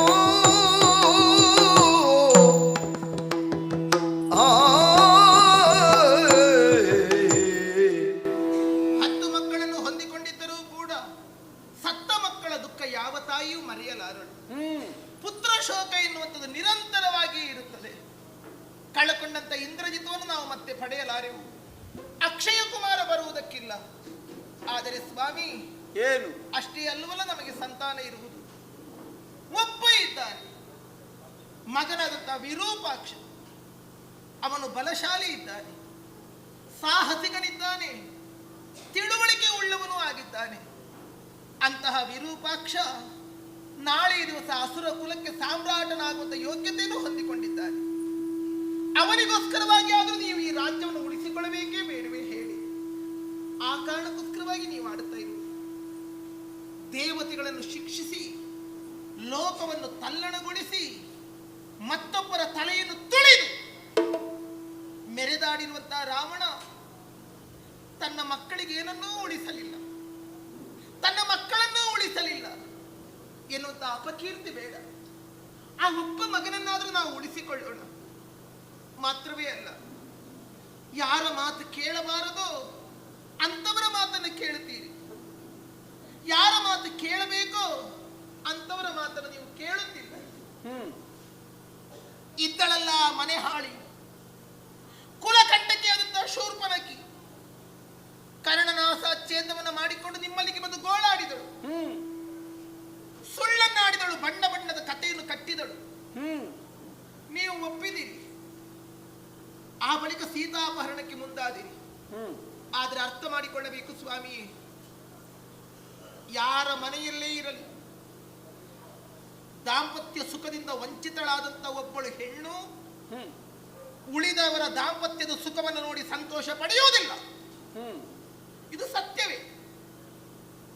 ಅವಳ ಯೌವನದಲ್ಲಿ ಅವಳ ಗಂಡನನ್ನು ಸಾವಿಗೆ ನೀವೇ ಕಾರಣರಾದರು. ಆ ದ್ವೇಷ ಹಾಗೆ ಅವಳ ಮನಸ್ಸಿನಲ್ಲಿ ಉಳಿಯದೇ ಇರುತ್ತದೆಯೇ? ನನ್ನ ದಾಂಪತ್ಯವನ್ನು ಹಾಳು ಮಾಡಿರುವಂತ ತನ್ನ ಅಣ್ಣ ಅವನ ಸಂಸಾರ ಸುಖವಾಗಿರಕೂಡದು ಎನ್ನುವ ಯೋಚನೆಯನ್ನು ಮಾಡಿರುವಂತಹ ಕುಲಕಂಟಕಿ ನಮ್ಮ ಮನೆತನಕ್ಕೆ ಮುಳ್ಳಾದಳು, ನಮ್ಮ ಮಕ್ಕಳ ನಾಶಕ್ಕೆ ಕಾರಣಳಾದಳು. ಅವಳ ಮಾತಿನಿಂದ ಏನು ಸುಖ ಬಂತು? ಬೇಡಿಸುವಾಗ ಇದ್ದ ಮಗನನ್ನು ಉಳಿಸಿಕೊಳ್ಳೋಣ. ಆ ಕಾರಣಕ್ಕೆ ಮತ್ತೆ ಮತ್ತೆ ನಿಮಗೆ ಬೇಡಿಕೊಳ್ಳುತ್ತಿದ್ದೇನೆ. ಅಶೋಕವನದಲ್ಲಿ ಕುಳಿತು ಕಣ್ಣೀರು ಹಾಕುತ್ತಿರುವಂತಹ ಹುಡುಗಿ ಸಣ್ಣ ಪ್ರಾಯದ ಸೀತೆ ರಾಮ ರಾಮ ರಾಮ ಎನ್ನುತ್ತಾ ಅನವರತ ನಾಮ ವ್ಯಾಹರಣದಿಂದ ಬದುಕಿದ್ದಾಳೆ. ವರ್ಷಗಳು ಹತ್ತಿರವಾಯಿತು. ಆ ಹೆಣ್ಣು ಆಹಾರ ತಿಂದಿಲ್ಲ. ಹೇಗೆ ಬದುಕಿದ್ದಾಳೆ? ಹೇಗೆ ಬದುಕಿದಳು? ಹಾಗಾದರೆ ಅಂತ ಅನ್ಯೋನ್ಯತೆಯ ದಾಂಪತ್ಯವನ್ನು ನಾವು ದೂರ ಮಾಡಿದೆವಲ್ಲ, ಆ ಶಾಪ ನಮ್ಮನ್ನು ಬಾಧಿಸುತ್ತಿದೆ. ಸುರ ಶಿಕ್ಷನಾಗಿ ಮೆರೆದಳಿದರಲ್ಲ ತಾವು, ದೇವತೆಗಳು ನಡುಗುತ್ತಾರೆ ಅಂತ ಹೇಳಿದರಲ್ಲ, ಆ ದೇವತೆಗಳ ಕರುಣೆ ಇಲ್ಲದೆ ಇದ್ದರೆ, ದೇವತೆಗಳ ಅನುಗ್ರಹ ಪ್ರಸಾದವಿಲ್ಲದೆ ಇದ್ದರೆ ಆ ಸೀತೆ ಇಷ್ಟು ವರ್ಷಗಳ ಹತ್ತಿರವಾಗುವ ತನಕ ಆಹಾರ ಉಣ್ಣದೆ ಬದುಕಿರುವುದಕ್ಕುಂಟೆ? ಹುಟ್ಟ ವಸನ ಕೊಳೆಯಾಗದೆ ಇರುವುದಕ್ಕುಂಟೆ? ಹಾಗಾದರೆ ದೇವತೆಗಳು ನಮ್ಮ ವಿರುದ್ಧವಾಗಿದ್ದಾರೆ, ಲೋಕ ನಮ್ಮ ವಿರುದ್ಧವಾಗಿದೆ. ಅದಕ್ಕೆ ಕಾರಣ ಏನು? ನಿಮ್ಮ ಅಂತಹ ದರ್ಪ, ನಿಮ್ಮ ಅಂತಹ ಗರ್ವ, ನಿಮ್ಮ ಅಧಿಕಾರ, ನಿಮ್ಮ ಅಹಂಕಾರ. ಕೈ ಮುಗಿಯುತ್ತೇನೆ, ಅದೆಲ್ಲವನ್ನ ಬಿಟ್ಟು ಬಿಡಿ. ಮೊದಲಿನಂತೆ ನಾವು ಸುಖದಿಂದ ಇರಬೇಕು ಅಂತಾಗಿದ್ದರೆ ಮಗನಾದ ವಿರೂಪಾಕ್ಷನಾದರೂ ಉಳಿಸಿಕೊಳ್ಳೋಣ. ತಮ್ಮಯ್ಯ ಮುಖ್ಯನ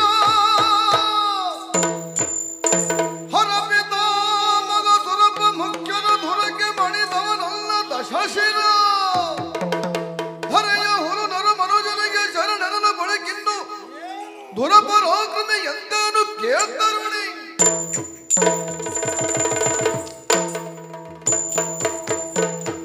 ಮಂಡೋದರಿ ಸ್ವಾಮಿಯೇ, ನನಗೆಲ್ಲವೂ ಅರ್ಥವಾಗುತ್ತಿದೆ. ವಿರೂಪಾಕ್ಷ ಒಬ್ಬ ಇದ್ದಾನಲ್ವಾ? ಇದ್ದಾನೆ. ಓಹೋ, ಅವ ಇನ್ನೂ ಇದ್ದಾನೆ. ಪ್ರಿಯೇ, ಅವನ ಉಳಿವಿಗೆ ಬೇಕಾಗಿ ಅಲ್ಲ, ನಮ್ಮ ಉಳಿವಿಗೆ ಬೇಕಾಗಿ ನಾನೋಗಿ ಶರಣಾಗುವುದು. ರಾಮನೇನು ಹರಪಿತಾಮಹ ದೇವತೆಗಳು ಎಲ್ಲ ಒಟ್ಟಾಗಿ ಬರಲಿಬೇಕಿದ್ರೆ ಈ ರಾವಣ ಬಗ್ಗುವುದಿಲ್ಲ, ಜಗ್ಗಲಾರೆ. ಅವರೆಲ್ಲರನ್ನ ಎದುರಿಸಿಯಾದರೂ ಸರಿ, ಸೀತೆಯನ್ನು ಉಳಿಸಿಕೊಳ್ತೇನೆ, ರಾಮ ಲಕ್ಷ್ಮಣನನ್ನು ಕೊಲ್ತೇನೆ. ಯಾಕೆಂದ್ರೆ ಯಾಕಾಗಿ? ಈ ಹಿಂದೆ ಹನುಮ ಒಬ್ಬ ಬಂದಿದ್ದಾನೆ, ಒಂದು ಕಪಿ. ಆ ಕಪಿ ಹೋಗಿ ಸೀತೆಯಲ್ಲಿ ಹೇಳಿತಂತೆ, ನನ್ನ ಭುಜವನ್ನ ಏನು ಕರೆದುಕೊಂಡು ಹೋಗಿ ಬಿಡ್ತೇನೆ ತಾಯಿ ಅಂತ. ಹೌದು. ಆವಾಗ ಅವಳು ಇರಲಿಲ್ವಂತೆ. ನನ್ನಿನಿಯ ರಾಮ ಬರಲಿ, ರಾವಣನನ್ನ ಕೊಲ್ಲಲಿ, ಆ ಬಳಿಕ ನನ್ನನ್ನು ಕರೆದುಕೊಂಡು ಹೋಗಲಿ. ರಾಮನ ಹೆಂಡತಿಗೆ ಛಲ ಉಂಟು, ರಾವಣನ ಹೆಂಡತಿಯಾದ ನಿನಗೆ ಛಲ ಇಲ್ವಾ? ಆ ಛಲಕ್ಕೊಂದು ಬಲ ಉಂಟು ಸ್ವಾಮಿ. ರಾಮನ ಹೆಂಡತಿಗೆ ಒಂದು ನೆಲೆ ಉಂಟು ಅಂತ ಅವಳು ಕಲ್ಪಿಸಿಕೊಳ್ತಾಳೆ ಅಂತಾದ್ರೆ, ರಕ್ಕಸ ಕುಲ ಸಾಮ್ರಾಜ್ಯದ ನಿನಗೊಂದು ನೆಲೆ ಇಲ್ವಾ, ಬೆಲೆ ಇಲ್ವಾ? ಇದ್ದ ನೆಲೆಯನ್ನು ನಾವು ಕಳಕೊಳ್ಳುತ್ತಾ ಇರುವ ಕಾರಣಕ್ಕೋಸ್ಕರವಾಗಿ ನಾನು ಆಡುತ್ತಾ ಇರುವುದು. ಸೀತೆ ಅಂತಹ ಮಾತನ್ನಾಡಿದಳು ಅಂತಾದ್ರೆ ತನ್ನ ಗಂಡನಲ್ಲಿ ಅಂತಹ ಅತುಳವಾದಂತಹ ವಿಶ್ವಾಸವಿದೆ. ಪ್ರಪಂಚ ಅದನ್ನು ಕಂಡಿದೆ. ಇಲ್ಲಿಯ ತನಕ ನಿಮ್ಮ ಕುರಿತಾದ ವಿಶ್ವಾಸ ನನಗಿದ್ದ ಕಾರಣಕ್ಕೆ ಇದ್ದು ತನಕ ನಾನು ಇಂಥ ಮಾತುಗಳನ್ನು ಹೇಳಿದ್ದಿಲ್ಲ.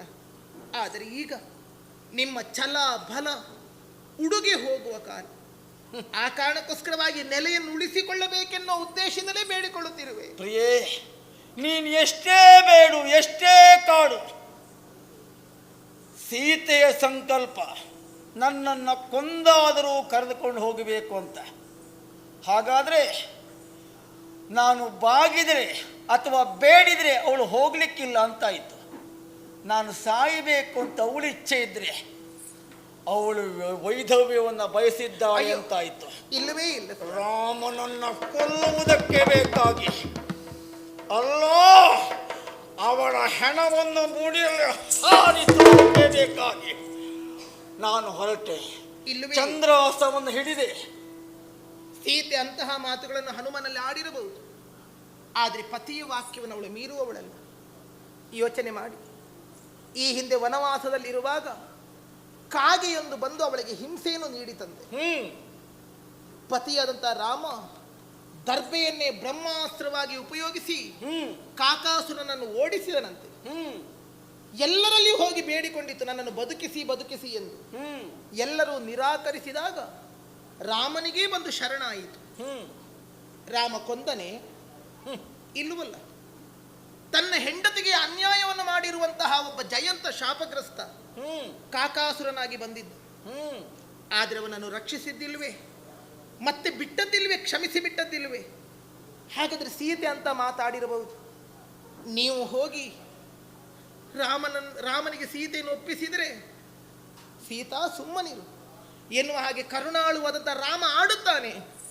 ಸೀತೆಯನ್ನು ಅವನು ಸಮಾಧಾನಿಸುತ್ತಾನೆ, ನಿಮ್ಮನ್ನು ಉಳಿಸುತ್ತಾನೆ. ರಾಮನ ಕರುಣೆಯ ಕವಚ ಬೇಕಾಗಿಲ್ಲ. ರಾಮನೋ ರಾವಣನು ನೋಡಿ ಅಳಲಿದಳು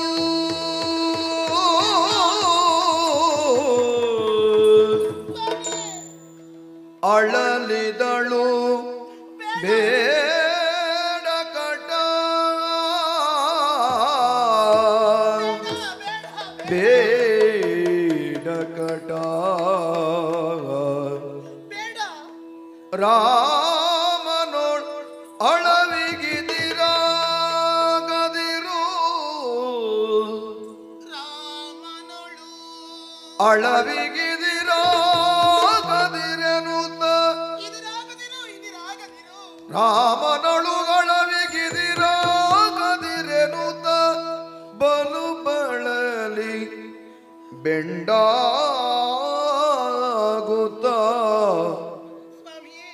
ಬಲು ಬಳಲಿ ಬೆಂಡಾಗುತ್ತ ಬೇಡಲು ಚರಣದಲ್ಲಿ ಬಿದ್ದು ಅಳಲಿದಳು ರಾಮನೊಳಳವಿಗಿದಿರಾಗದಿರು ರಾಮನೊಳಳವಿಗಿದಿರಾಗದಿರೆನುತ ಬೇಡಲು ಚರಣದಲ್ಲಿ ಬಿದ್ದು ಅಳಲಿದಳು. ಆ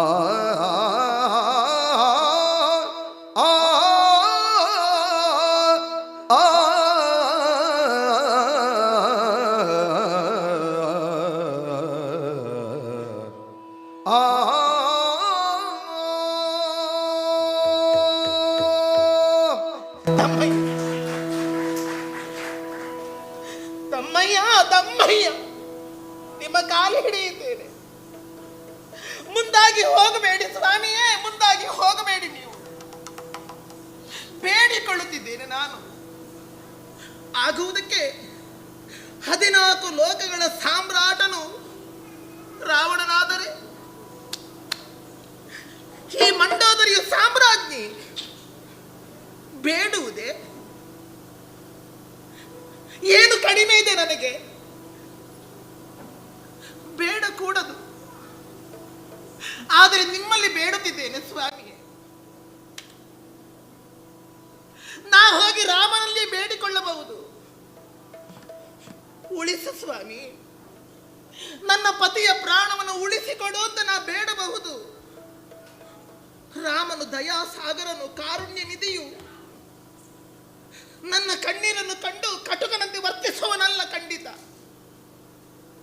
ಆದರೆ ನಾನು ಹಾಗೆ ಮಾಡಕೂಡದು. ಪತಿ ಇರುತ್ತಾ ಸತಿಯಾದವಳು ಅನ್ಯರಲ್ಲಿ ಬೇಡಿಕೊಳ್ಳಕೂಡದು. ಅದು ಪತಿವ್ರತ ಧರ್ಮದ ಲಕ್ಷಣವಲ್ಲ. ಪತಿಯೇ ಪರದೈವ. ದೇವರನ್ನು ಕಾಣುವುದಿದ್ದರೂ ಗಂಡನ ಮೂಲಕವಾಗಿಯೇ ಕಾಣಬೇಕು ತಾನೆ. ನನ್ನ ದೇವರಲ್ವೇ ನೀವು? ಇಷ್ಟರ ತನಕ ನಾನು ನಿಮ್ಮಲ್ಲಿ ಏನನ್ನು ಕೇಳಿದ್ದಿಲ್ಲ, ಏನನ್ನು ಬೇಡಿದ್ದಿಲ್ಲ. ಹೆಚ್ಚೇನು, ಈ ನನ್ನ ಕರುಳ ತುಂಡಾದಂತಹ ಇಂದ್ರಜಿತು ಸತ್ತು ಬಿದ್ದಾಗ ನಿಮ್ಮನ್ನು ನಾನು ಬೈದುದಿಲ್ಲ, ನಿಂದಿಸಿದ್ದಿಲ್ಲ, ಕಟು ಮಾತುಗಳನ್ನು ಆಡಿದ್ದಿಲ್ಲ. ಆದರೆ ಇವತ್ತು ಮಾತ್ರ ನಿಮ್ಮಲ್ಲಿ ಬೇಡಿಕೊಳ್ಳುತ್ತಿದ್ದೇನೆ. ಈ ಲಂಕಾ ಸಾಮ್ರಾಜ್ಯಕ್ಕಾಗಿ ನಾನು ಬೇಡುತ್ತಿಲ್ಲ, ರಾಕ್ಷಸರಿಗಾಗಿ ಬೇಡುತ್ತಿಲ್ಲ, ಈ ಸಂಪತ್ತನ್ನು ಉಳಿಸುವುದಕ್ಕಾಗಿ ನಾನು ಬೇಡುತ್ತಿಲ್ಲ, ಪದವಿಗೋಸ್ಕರವಾಗಿ ಬೇಡುತ್ತಿಲ್ಲ. ನಾನು ಬೇಡುತ್ತಿರುವುದು ಒಂದೇ ಒಂದು ಕಾರಣಕ್ಕಾಗಿ, ನನ್ನ ಮುತ್ತೈದತನಕ್ಕೋಸ್ಕರವಾಗಿ. ರಾಮನಿಗೆ ತಾವು ಶತ್ರು ಇರಬಹುದು, ದೇವತೆಗಳ ವಿರೋಧಿ ಇರಬಹುದು, ಆದರೆ ನೀವು ನನ್ನ ಹಣೆಯ ಕುಂಕುಮ ಅಲ್ವೇ? ನೀವು ಈ ನನ್ನ ಕೊರಳ ಮಾಂಗಲ್ಯದ ಪದಕ ಅಲ್ವೇ? ನೀವು ನಿಮ್ಮನ್ನು ಕಳೆದುಕೊಂಡು ಮತ್ತೆ ನನಗ ಬದುಕು ಬೇಕೆ? ನಾನದನ್ನು ಯೋಚಿಸುವುದಿಲ್ಲ. ಆ ಕಾರಣಕ್ಕೋಸ್ಕರವಾಗಿ ನಾನು ನಿಮ್ಮಲ್ಲಿ ಬೇಡಿಕೊಳ್ಳುವುದು ಒಂದನ್ನೇ, ನನ್ನ ಮುತ್ತೈದತನವನ್ನು ನನಗೆ ಉಳಿಸಿಕೊಡಿ ಪ್ರಭು. ರಾಮನಲ್ಲಿ ಹೋರಾಟ ಬೇಡ, ರಾಮನಲ್ಲಿ ಹೋರಾಟ ಬೇಡ. ನಿಮ್ಮ ಕಾಲಿನ ಮೇಲೆ ಬಿದ್ದು ಬೇಡಿಕೊಳ್ಳುತ್ತೇನೆ. ಬಳಿಕ ಕಳ ತಿಳಿದನು ಪತಿವ್ರತ ಲಲನೆ ಇವಳೆಂದೆನುತ ಮನದಲ್ಲಿ. ಬಳಿಕ ಕಳ ತಿಳಿದನು ಪತಿವ್ರತೆ ಲಲನೆ ಇವಳೆಂದೆನುತ ಮನದಲ್ಲಿ. ಒಲಿದು ಮಾತಾಡಿಸಿದ ರಾವಣ ನದಿ ಕವಿನಯದಲ್ಲಿ. ಒಲಿದು ಮಾತಾಡಿಸಿದ ರಾವಣ ನದಿಕ ವಿನಯದಲ್ಲಿ.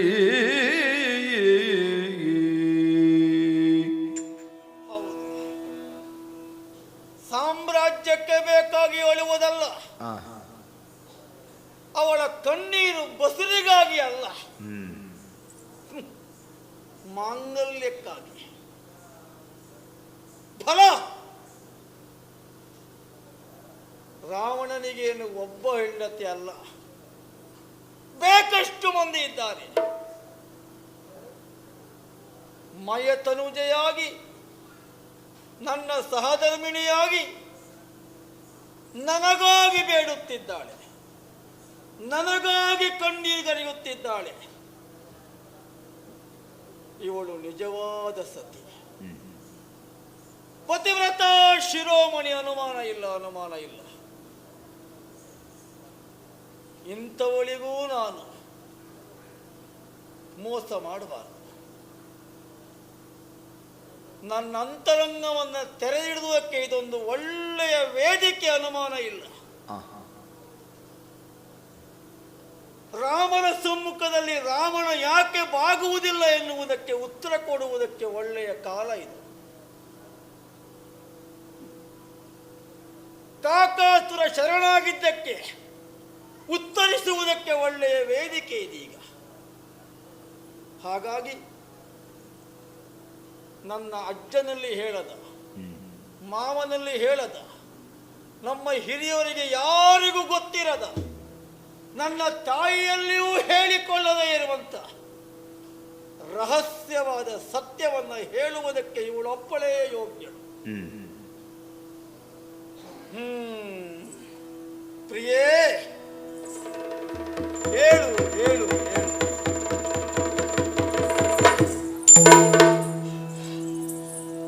ಲಾಲಿಸೋ ಮಯ ತನುಜೇ ಮಜ್ಜರಿತಾವ. ಲಾಲಿಸೋ ಆ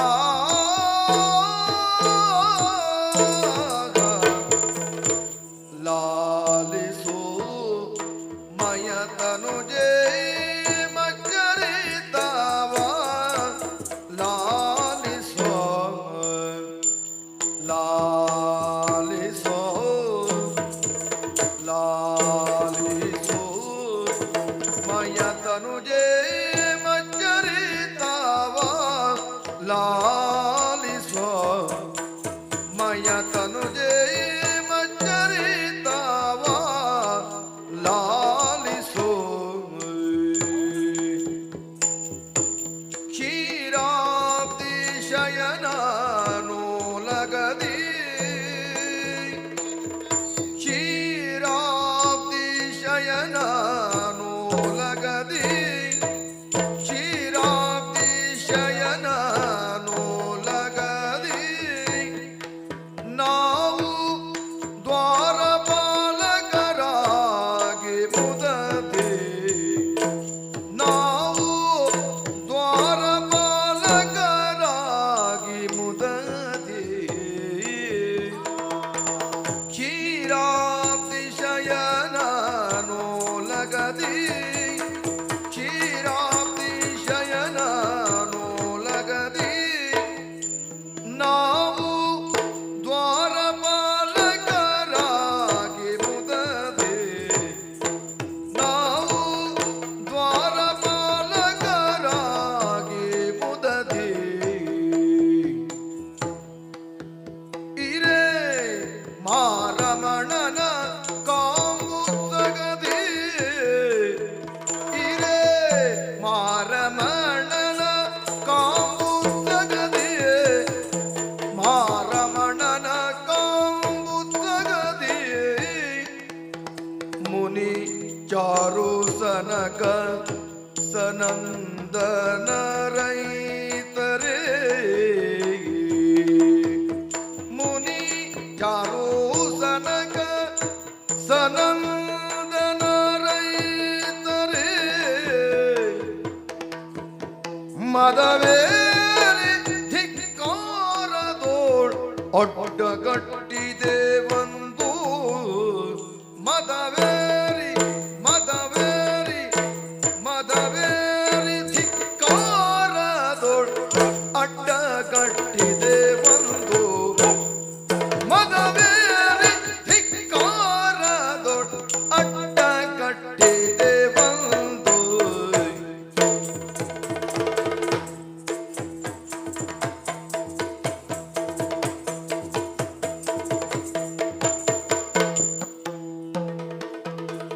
ಕ್ಷೀರಾಬ್ದಿ ಶಯನೋ ಲಗದಿ ನಾವು ದ್ವಾರಪಾಲಕರಾಗಿ ಮುದದಿ ಇರೆ ಮರಮಣನ ಕಬುತಗದಿ ಮುನಿ ಚಾರು ಸನಕ ಸನಂದನ ರೈತರೇ ಮದವೇರಿ ಧಿಕ್ಕಾರದೊಡ್ಡ ಅಡ್ಡಗಟ್ಟಿದೆ ಒಂದು ಮದವೇರಿ ಧಿಕ್ಕಾರದೊಡ್ಡ ಅಡ್ಡಗಟ್ಟಿದೆ ಒಂದು ಅಡ್ಡಗಟ್ಟಿದೆ ಒಂದು ಅಡ್ಡಗಟ್ಟಿದೆ ಒಂದು ಲಾಲಿಸು ಲಾಲಿಸು ಮಯ ತನುಜೇ ವಚನಿತವ ಲಾಲಿಸು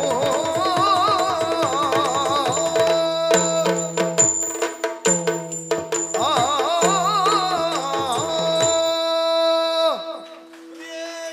ಸ್ವಾಮಿಯೇ ಸಮಾಧಾನ ಮಾಡಿಕೋ ನೀನು. ಅಳುವನ್ನ ನಿಲ್ಲಿಸು. ನಿನ್ನ ಅಂತರಂಗವನ್ನ ತೆರೆ. ಪ್ರಫುಲ್ಲಳಾಗಿ ನಾನು ಆಡುವ ಮಾತನ್ನು ಮೈಯೆಲ್ಲ ಕಿವಿಯಾಗಿಸಿಕೊಂಡು ಕೇಳು. ಏನು ಸ್ವಾಮಿ? ನಾವು 100 ದಿನದ ಬಾಳಿಗೆ ಬೇಕಾಗಿ ಅಡುತ್ತೇವೆ ಕಳ್ಕೊಂಡ ಬಗ್ಗಾಗಿ. ಹೌದು. ಒಂದು ದಿನ ಹುಟ್ಟು, ಇನ್ನೊಂದು ದಿನ ಸಾವು, ಮಧ್ಯದ ಒಂದು ದಿನ ಅನೇಕ ಪರಿಯ ಆಶೆಗಳ ಬದುಕು. ಹೌದು.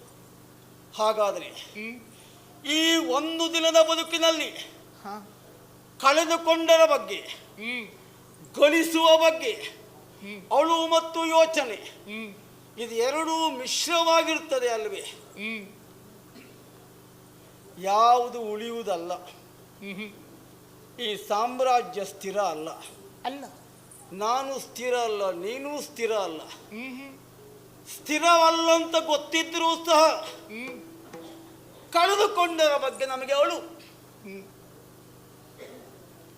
ಸ್ಥಿರ ಅಲ್ಲದೇ ಇರುವುದನ್ನು ಕಳೆದುಕೊಂಡ ಬಗ್ಗೆ ನಾವು ಅಳುವುದಕ್ಕೂ, ಸ್ಥಿರವಾಗಿರುವಂಥ ಸಂಪತ್ತನ್ನು ಕಳೆದುಕೊಂಡು ಅಳುವವನಿಗೂ ಎಷ್ಟು ವ್ಯತ್ಯಾಸ ಅಲ್ಲವೇ?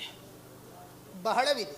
ಹಾ, ಒಂದು ಲೌಕಿಕವಾದುದು, ಇನ್ನೊಂದು ಪಾರಲೌಕಿಕವಾದುದು. ಹೌದು. ಲೌಕಿಕವಾದಂಥ ಜೀವನ ಸುಖವೇ ನಿಜವಾದ ಸುಖ ಎನ್ನುವ ಹಾಗೆ ಭ್ರಮಿಸುತ್ತೇವೆ. ಯಾಕಂದ್ರೆ ಅದರ ಹೊರತಾಗಿ ಮತ್ತೊಂದನ್ನು ನಾವು ಕಂಡವರಲ್ಲ. ಇದೇ ಪ್ರಪಂಚದಲ್ಲಿ ಹುಟ್ಟಿದ್ದೇವೆ, ಇದೇ ಪ್ರಪಂಚದಲ್ಲಿ ಅಳಿದು ಹೋಗುತ್ತೇವೆ. ಆದ್ದರಿಂದ ಇಲ್ಲೇ ಇದ್ದಾಗ ಇದು ನಮ್ಮದ್ದು, ಇದು ನಮ್ಮದ್ದು, ಇದು ನಮ್ಮದ್ದು ಎನ್ನುವ ಹಾಗೆ ನಾವು ಭಾವಿಸಬೇಕಾದುದೇ. ಯಾಕಂದರೆ ಪಾರಲೌಕಿಕತೆಯ ಕುರಿತಾಗಿ ನಮಗೆ ಅನುಭವವಿಲ್ಲ.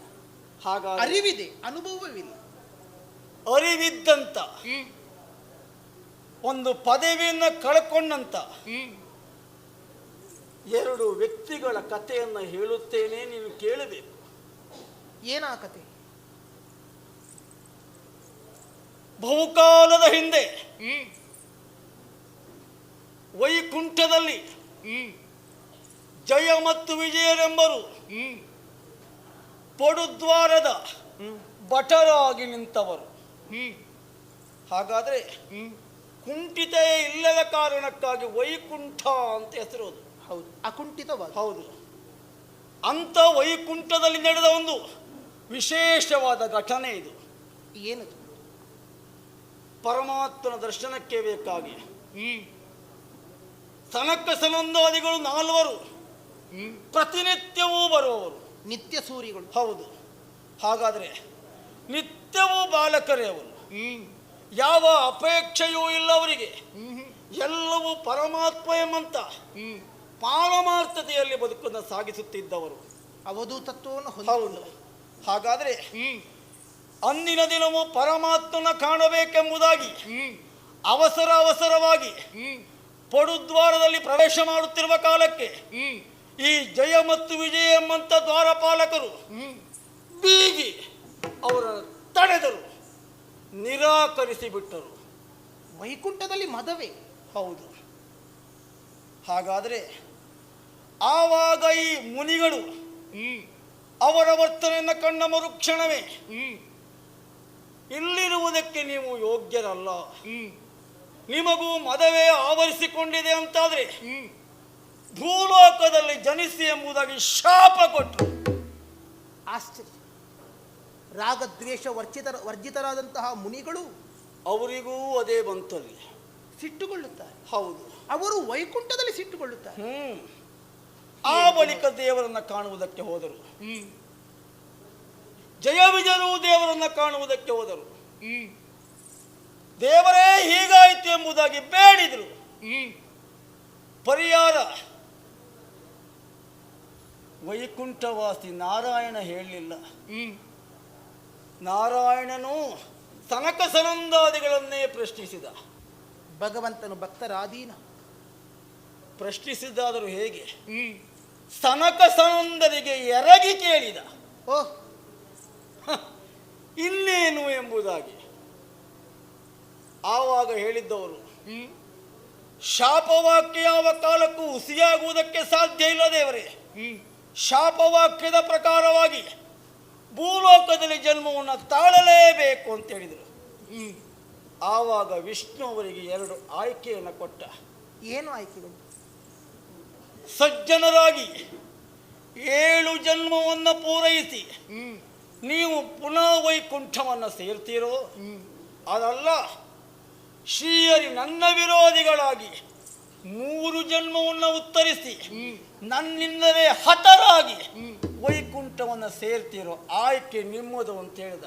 ಓಹ್, ಆವಾಗ ಈ ಜಯ ವಿಜಯರು 7 ಅಂದ್ರೆ ದೀರ್ಘ, 3 ಕಾಲ ಕಡಿಮೆ, ಅಲ್ಪ. ಹಾಗಾಗಿ ನಿನ್ನ ವಿರೋಧಿಯಾಗಿ ನಿನ್ನಿಂದಲೇ ಹತರಾಗುವಂತ 3 ಜನ್ಮ ಸಾಕು ಎಂಬುದಾಗಿ ಕೇಳಿದರು. ಅದೇ ಪ್ರಕಾರವಾಗಿ ಮೊದಲಿನ ಜನ್ಮ ಹಿರಣ್ಯಾಕ್ಷ ಮತ್ತು ಹಿರಣ್ಯಕಶಿಪು. ಓಹ್, ಹಿರಣ್ಯಾಕ್ಷನನ್ನ ಶ್ರೀಮನ್ನಾರಾಯಣ ವರಾವತಾರ ತಾಳಿ ಕೊಂದು ಕಳೆದ. ಹಿರಣ್ಯಕಶಿಪುವನ್ನ ನರಸಿಂಹನಾಗಿ ಬಂದು ಕೊಂದು ಕಳೆದ. 1 ಜನ್ಮದ ಶಾಪ ವಿಮೋಚನೆಯಾಯಿತು, ಮುಗಿಯಿತು. 2ನೇ ಜನ್ಮ ಕಣ್ಣಿಗೆ ಕಟ್ಟಿದಂತೆ ಆ ಕಥೆಯನ್ನು ವರ್ಣಿಸುತ್ತಾ ಇದ್ದೀರಿ. ಕಳೆದಂತಹ ಜನ್ಮದ ವಿಚಾರವನ್ನು ಆಡುತ್ತಾ ಇದ್ದೀರಿ. ಹಾಗಾದರೆ ಈ ಕಥೆಗೂ ನಿಮಗೂ ಸಂಬಂಧ? 2ನೇ ಜನ್ಮ ರಾವಣ ಮತ್ತು ಕುಂಭಕರ್ಣ ಈಗಾಗಲೇ ನನ್ನ ತಮ್ಮ ಕುಂಭಕರ್ಣ ರಾಮನಿಂದ ಹತನಾಗಿ ಹೋಗಿದ್ದಾನೆ. ನನ್ನ ನಿರೀಕ್ಷೆಯಲ್ಲಿ ಅವ ಇದ್ದಾನೆ. ಇನ್ನು ನಾನು ರಾಮನಿಂದಲೇ ಕೊಲ್ಲಲ್ಪಡಬೇಕಾದ ವ್ಯಕ್ತಿ ಅಥವಾ ಶಕ್ತಿ. ಆವತ್ತು ನಾವು ಮಾಡಿದ ಮಾತು, ನಿನ್ನ ವಿರೋಧಿಯಾಗಿ ನಿನ್ನಿಂದಲೇ ನಾವು ಸಾಯ್ತೇವೆ ಎಂಬುದಾಗಿ ಆಡಿ ಆಗಿದೆ. ಆಡಿ ತಪ್ಪಲು ಬಹುದೇ ಮಾತನು, ಆಡಿ ತಪ್ಪಲು ಬಹುದೇ ಮಾತನು, ಓಡಿ ಸಿಕ್ಕಲು ಬಹುದೇ ಶಪಥದಿ,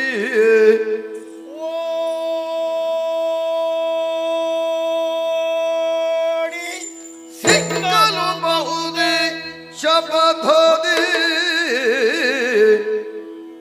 ಕೂಡಿ ಕಾಡಲು ಬಹುದೇ ಲೋಕದೊಳಿನ್ನು ಕೇಳ್ತರಣೆ,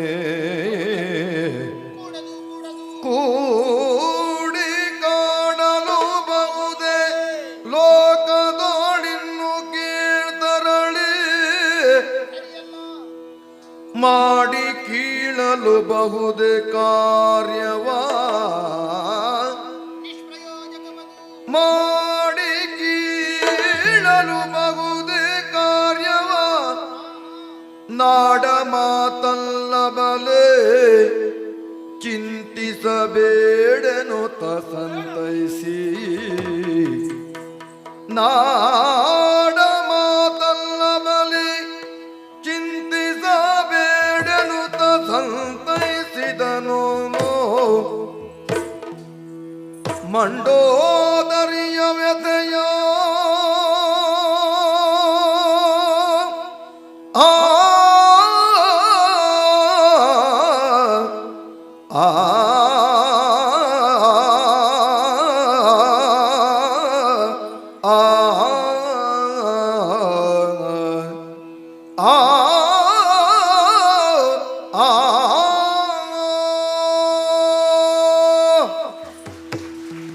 ಪ್ರಿಯೇ, ಸ್ವಾಮಿಯೇ, ಶ್ರೀಹರಿಯಲ್ಲೇ ನಾವು ಆಡಿದ್ದೇವೆ, ವಿರೋಧಿಯಾಗಿ ನಿಲ್ಲುತ್ತೇವೆ, ನೀನೇ ಕೊಲ್ಲಬೇಕು ಎಂಬುದಾಗಿ. ಹೀಗೆ ಆಡಿ ತಪ್ಪಲೂಬಹುದೇ? ಕೂಡದು ಕೂಡದು. ವಚನ ಭ್ರಷ್ಟರಾಗ್ತೇವೆ ನಾವು. ಹೌದು. ಓಡುವುದು ಯಾಕಾಗಿ? ಗುರಿ ಮತ್ತೊಬ್ಬರಿಗೆ ಸಿಗಬಾರದು, ಗುರಿ ಮುಟ್ಟಬೇಕು ಎಂಬ ಕಾರಣಕ್ಕಾಗಿ. ಹೀಗೆ ಓಡುವುದಕ್ಕೆ ಪ್ರಾರಂಭ ಆದ ಬಳಿಕ ಮತ್ತೆ ಸಿಕ್ಕುವುದಕ್ಕುಂಟೆ ಕೂಡದಲ್ಲ. ಜೊತೆಯಲ್ಲಿ ಕಾಡಿ ಕೂಡಬೇಕೇ ವಿನಃ ಕೂಡಿ ಕಾಡಬಾರದು ಪ್ರಿಯ. ನಾವೊಂದು ಸಸಿಯನ್ನು ನೆಡುತ್ತೇವೆ. ನೆಡುವುದು ಯಾಕಾಗಿ? ಬೃಹದಾಕಾರವಾಗಿ ವೃಕ್ಷವಾಗಿ ಬೆಳೆದು 16 ಮಂದಿಗೆ ನೆರಳನ್ನು, ಆಶ್ರಯವನ್ನು, ಫಲವನ್ನು ಕೊಡಲಿ ಎಂಬ ಕಾರಣಕ್ಕಾಗಿ ಅಲ್ಲವೇ? ನೆಟ್ಟ ಬಳಿಕ ಅದು ಬೇರೆ ಬಿಟ್ಟಿತ್ತ ಅಂತ ದಿನ ಕೀಳುವುದು, ಅಲ್ಲೇ ಊರುವುದು ಮಾಡ್ರೆ ಆಗ್ತದ? ನಿಷ್ಪ್ರಯೋಜಕ. ಹಾ, ಇದು ಹಾಗೆ. ನಾವು ಕೊಟ್ಟಿದ್ದೇವೆ, ಅಲ್ಲಿಂದ ಓಡಿದ್ದೇವೆ, ಮತ್ತೆ ತಪ್ಪಿಸಿಕೊಳ್ಳುವಂತಿಲ್ಲ ಪ್ರಿಯೆ. ರಾಮನಾದರೂ ಬುದ್ಧಿವಂತ. ಅವನಿಗೆ ಕೊಟ್ಟ ಮಾತು ನೆನಪುಂಟು, ನನಗೆ ಕೊಟ್ಟ ಮಾತು ಈಗ ನೆನಪಾಗುತ್ತಿದೆ. ನಾನೋಗಿ ಬಾಗಿದರೆ, ರಾಮನಿಗೆ ನಮಸ್ಕರಿಸಿದರೆ, ರಾಮನ ಮಾತಾದ್ರೆ ದೇವರ ಮಾತು ಸುಳ್ಳಾಗುತ್ತದೆ, ನನ್ನ ಮಾತು ಸುಳ್ಳಾಗ್ತದೆ ಪ್ರಿಯೆ. ನೋಡು, ಹೇಗೆ ಒಬ್ಬ ಮತ್ಸ್ಯವನ್ನು ಹಿಡಿಯುವ ಗಾಳ ಹಾಕುವ ಕಾಲಕ್ಕೆ ಗಾಳದ ಕೊನೆಯಲ್ಲಿ ಮಾಂಸದ ತಣ್ಣ ತುಂಡನ್ನು ಇಡುತ್ತಾನೆ. ಆ ಮಾಂಸದ ತುಂಡು ಆಹಾರ ಎಂಬುದಾಗಿ ಭಾವಿಸಿಕೊಂಡು ಮೀನಲಕ್ಕೆ ಕಚ್ಚುತ್ತದೆ. ಕಚ್ಚಿದಾಗ ಗಾಳದ ಕೊಕ್ಕಿಗೆ ಮೀನು ಸಿಗುತ್ತದೆ, ಮೀನು ಸಾಯ್ತದೆ. ಅದೇ ರೀತಿಯಾಗಿ ರಾಮ ಸೀತೆ ಎಂಬಂತ ಮಾಂಸದ ತುಂಡನ್ನಿಟ್ಟು ನನಗೆ ಗಾಳ ಹಾಕಿದ್ದಾನೆ. ರಾಮನ ಗಾಳಕ್ಕೆ ಸಿಲುಕಿದ ಮೀನು ಇದು. ಮತ್ತೆ ತಪ್ಪುವುದಕ್ಕುಂಟ. ಒಮ್ಮೆ ಗಾಳಕ್ಕೆ ಸಿಕ್ಕಿದ್ರೆ ಮುಗೀತು ಪ್ರಿಯೆ, ಮತ್ತೆ ಸಾವೇ. ಹಾಗಾದರೆ ಕಾಕಾಸುರನಿಗೆ ಹೇಗೆ ಪರಿಣಾಮದಲ್ಲಿ ಶಾಪ ವಿಮೋಚನೆ ಆಗುವುದಕ್ಕೆ ಅವನಿಗೆ ಶರಣಾದನು, ಅವನಿಗೆ ಶರಣಾಗತಿಯೇ ವಿಮೋಚನೆ, ನನಗೆ ವಿರೋಧವೇ ವಿಮೋಚನೆ. ಅದನ್ನು ಅವಲೋಕಿಸು ನೀನು. ಯಾರಲ್ಲಿಯೂ ಹೇಳದೇ ಇರುವಂಥ ಈ ಸತ್ಯ ವಿಚಾರವನ್ನು ನಿನ್ನಲ್ಲಿ ಹೇಳುವರೆ ಕಾರಣ ಏನು? ನನ್ನಲ್ಲಿ ಎಲ್ಲರೂ ಆಡಿದ ಮಾತು ರಾವಣ ಮಾಡಬೇಡ ಸರಿಯಲ್ಲ, ಮಾಡಬೇಡ ಸರಿಯಲ್ಲ ಎಂಬುದಾಗಿ. ಯಾರು ರಾವಣ ಯಾಕೆ ಹೀಗೆ ಮಾಡ್ತೆ ಅಂತ ಕೇಳಲಿಲ್ಲ. ನೀನು ಮಾತ್ರ ಪ್ರಶ್ನೆ ಮಾಡಿದ್ದು ಪ್ರಿಯೆ. ಎಲ್ಲವೂ ಗೊತ್ತಿದ್ರು ಯಾಕೆ ಹೀಗೆ ಅಂತ. ಆ ಹೀಗೆ ಯಾಕೆ ಎಂಬಂಥ ಪ್ರಶ್ನೆಗೆ ಇದು ಉತ್ತರ ಪ್ರಿಯೆ. ಈಗ ಹೇಳು, ನಿನ್ನ ಗಂಡ ರಾವಣ ಶರಣಾಗತಿಯ ಮೂಲಕವಾಗಿ ಉಳಿಯುವುದು ಲೇಸು ಅಲ್ಲ, ಹೋರಾಟದ ಮೂಲಕವಾಗಿ ಅಳಿಯುವುದು ಲೇಸು.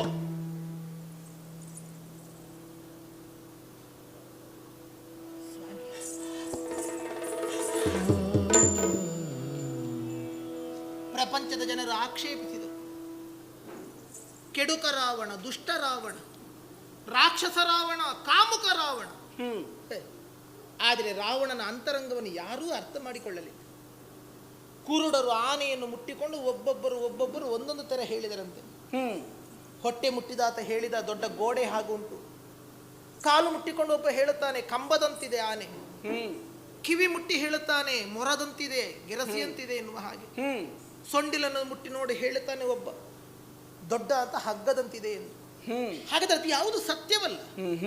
ಅವರವರ ತಿಳುವಳಿಕೆಗೆ ಎಷ್ಟೆಷ್ಟು ಸಿಗುತ್ತದೆ ಅಷ್ಟು ಮಾತ್ರ ಹೇಳುತ್ತಾ ಹೋಗುದು. ಹಾಗಿದ್ರೆ ಉಳಿದವರೆಲ್ಲರೂ ನಿಮ್ಮನ್ನು ಆಕ್ಷೇಪಿಸಿದರೆ ಹೇಗೆ? ಮೇಲ್ನೋಟಕ್ಕೆ ಮಾತ್ರ ನೀವೇನಂತ ತಿಳಿದುಕೊಂಡಾಡಿದರು. ಆದರೆ ನಿಮ್ಮ ಅಂತರಂಗವನ್ನು, ನಿಮ್ಮ ಹಿನ್ನೆಲೆಯನ್ನು ಯಾರೊಬ್ಬರೂ ಅರ್ಥ ಮಾಡಿಕೊಂಡವರಲ್ಲ. ಹಾಗಾದ್ರೆ ಇದು ಹೀಗೆ ಎಂದು ಇದು ತನಕ ನನಗೆ ತಿಳಿದೂ ಇಲ್ಲ.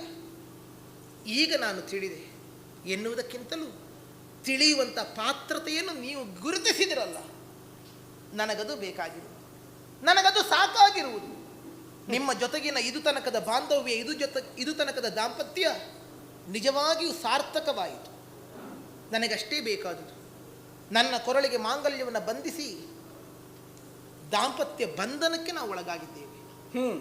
ದಾಂಪತ್ಯ ಬಂಧನವಲ್ಲ, ನಿಜವಾಗಿಯಾದರೂ ಈ ಲೌಕಿಕ ಪ್ರಪಂಚದಿಂದ ನಾವು ಬಿಡುಗಡೆ ಹೊಂದುವುದಕ್ಕೆ ನಮಗದು ದಾರಿಯಲ್ವೇ? ಹಾಗಾದರೆ ಪಾರಲೌಕಿಕವಾದಂತಹ ಸದಾ ಆನಂದವನ್ನು ನೀಡುವಂಥ ಧಾಮ ವೈಕುಂಠ ಧಾಮ.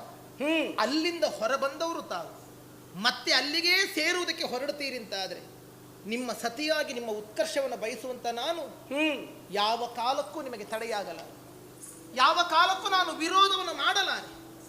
ಸಂತೋಷದ ಈ ಹೊತ್ತಿಗೆ ನಾನು ನಿಮ್ಮನ್ನು ಕಳಿಸಿಕೊಡುತ್ತೇನೆ ಹೊರತು ವಿರೋಧಿಸಿ ನಿಮ್ಮ ಮನಸ್ಸಿಗೆ ಘಾಸಿ ಉಂಟು ಮಾಡಲಾರೆ, ನಾನು ತಪ್ಪನ್ನೆಸಗಲಾರೆ. ಸಹಧರ್ಮಿಣಿ ನೀನು. ನಾನು ಮತ್ತೊಬ್ಬರಿಗೆ ಅಧರ್ಮವಾಗಿ ಕಂಡರು ಧರ್ಮಪಥದಲ್ಲಿ ಸಾಗುತ್ತಿದ್ದೇನೆ ಎಂಬುದು ನಿನಗೆ ವೇದ್ಯ ತಾನೆ. ನನ್ನ ಕೇಳಿಕೆ ಒಂದು ಪ್ರಿಯೆ. ಏನು ಸ್ವಾಮಿ? ನನ್ನೊಟ್ಟಿನ ಬಹುಕಾಲದ ದಾಂಪತ್ಯ ಸುಖಕ್ಕಿಂತಲೂ ನೋವೇ ಹೆಚ್ಚು ಕೊಟ್ಟಿರಬಹುದು. ಅಯ್ಯಯ್ಯೋ, ಅದೆಲ್ಲ ಮರೆತು ವಲ್ಲಭ, ನಿಮ್ಮ ಸಾಗುವ ದಾರಿಗೆ ನಾನೆತ್ತುವ ಆರತಿ ಬೆಳಕಾಗಲಿ ಎಂಬುದಾಗಿ ಹೇಳಿ ನನ್ನ ಮುಖಕ್ಕೊಂದು ಮಂಗಳಾರತಿ ಬೆಳಗಿ ತಿಲಕ ಇಟ್ಟು ಕಳುಹಿ ಕೊಡ್ತೀಯ ಪ್ರಿಯೆ. ಸ್ವಾಮಿಯೇ ಸ್ವಾಮಿ, ನಿತ್ಯ ಆನಂದವನ್ನು ಕೊಡುವಂಥ ವೈಕುಂಠ ಧಾಮವನ್ನು ಸೇರುವುದಕ್ಕೆ ನಗುನಗುತ್ತಾ ನೀವು ಹೊರಡಬೇಕಾಗಿತ್ತು. ನಿಮ್ಮ ಅಂತರಂಗಕ್ಕೆ ಗೊತ್ತಿದೆ ತಾನೆ ನೀವು ಯಾರೆಂದು. ಹಾಗಾದರೆ ಸ್ವಲ್ಪ ಹೊತ್ತಿನ ಮೊದಲು ಇಲ್ಲಿ ಕುಳಿತು ಯಾಕೆ ಕಣ್ಣೀರು ಹಾಕಿದ್ರಿ? ಹಾಗಾದರೆ ನೀವು ಕಟ್ಟಿ ಬೆಳೆಸಿದ ಸಾಮ್ರಾಜ್ಯ ನಿಮ್ಮವರಿವರೆಲ್ಲ, ನನ್ನ ಮಕ್ಕಳು, ನನ್ನದ್ದು ಎನ್ನುವಂತಹ ಲೌಕಿಕವಾದಂತಹ ಆವರಣ ಸುಲಭದಲ್ಲಿ ಬಿಟ್ಟು ಕೊಡುವುದಿಲ್ಲವಲ್ಲ. ಅದಕ್ಕಾಗಿಯೇ ಅಲ್ಲವೇ, ಆ ಕಾರಣಕ್ಕಾಗಿ ತಾನೇ ತಾವು ಕಣ್ಣೀರು ಹಾಕಿದ್ದು. ನಿಮ್ಮ ಪಾರಲೌಕಿಕವಾದಂಥ ಸಂಬಂಧ ಆ ಬಗೆಯದ್ದು ನಾನು ತಿಳಿದ ಬಳಿಕ ಅಂತರಂಗದಲ್ಲಿ ನಾನು ಸಂತೋಷವನ್ನು ಅನುಭವಿಸಿ ಏನು ಬುದ್ಧಿಪೂರ್ವಕವಾಗಿ ನಾನು ಕಳಿಸಿಕೊಟ್ಟೇನು. ಆದರೆ ಲೌಕಿಕ ಪ್ರಪಂಚದಲ್ಲಿ ನಮ್ಮ ಅಗಲುವಿಕೆ ಎನ್ನುವಂಥದ್ದು ಸತ್ಯವೇ ತಾನೆ. ಈ ರಾತ್ರಿ ನಾವು ಜೊತೆಯಾಗಿದ್ದೇವೆ, ನಾಳೆ ಮತ್ತೆ ನಾನು ನಿಮ್ಮನ್ನು ಕಾಣೋದಕ್ಕೆ ಸಾಧ್ಯವಿಲ್ಲ ತಾನೆ. ನಾಳೆ ನಾವು ಗಂಡ ಹೆಂಡತಿಯಾಗಿ ಈ ಅಂತಃಪುರದಲ್ಲಿ ಇರುವುದಕ್ಕೆ ಸಾಧ್ಯ ಉಂಟೆ? ಇಲ್ಲವಲ್ಲ. ಹಾಗೆಂದು ಲೌಕಿಕ ಪ್ರಪಂಚದ ಆನಂದ ಸಂತೋಷ ಏನೆಂಬುದು ನಿಮಗೂ ತಿಳಿದಿದೆ, ನನಗೂ ತಿಳಿದಿದೆ. ಈ ಒಂದು ದಿನವನ್ನು ನಾವು ಅದರಿಂದ ವಂಚಿತರಾಗುವುದು ಬೇಡ. ನಾಳೆ ತಾನೆ ನೀವು ಹೊರಡುವಂಥದ್ದು. ಹೌದು, ಬನ್ನಿ ಬನ್ನಿ, ಸಂತೋಷದಲ್ಲಿ ನಾನು ಕಳಿಸಿಕೊಡುತ್ತೇನೆ. ಪ್ರಿಯೇ, ಉಳಿದಿರುವಂತಹ ರಾತ್ರಿಯನ್ನು ನನ್ನ ತೊಡೆಯ ಮೇಲೆ ತಲೆಯಿಟ್ಟು ಸುಖ ನಿದ್ದೆಯನ್ನು ಮಾಡಿ. ಪ್ರಿಯೇ, ನಿಮ್ಮ ಆ ಮುಖವನ್ನು ನೋಡುತ್ತಾ ನೋಡುತ್ತಾ ನೋಡುತ್ತಾ ಅದನ್ನು ಕಣತುಂಬಿಕೊಳ್ಳುತ್ತೇನೆ. ನಾಳೆ ನೀವು ಅಂತಹ ಒಂದು ಪದವಿಗೆ ಸೇರಿದ ಬಳಿಕ ಸತಿಧರ್ಮವನ್ನು ಅನುಸರಿಸಿ ನಿಮ್ಮನ್ನು ನಾಳೆ ನಾನು ಹಿಂಬಾಲಿಸುತ್ತೇನೆ.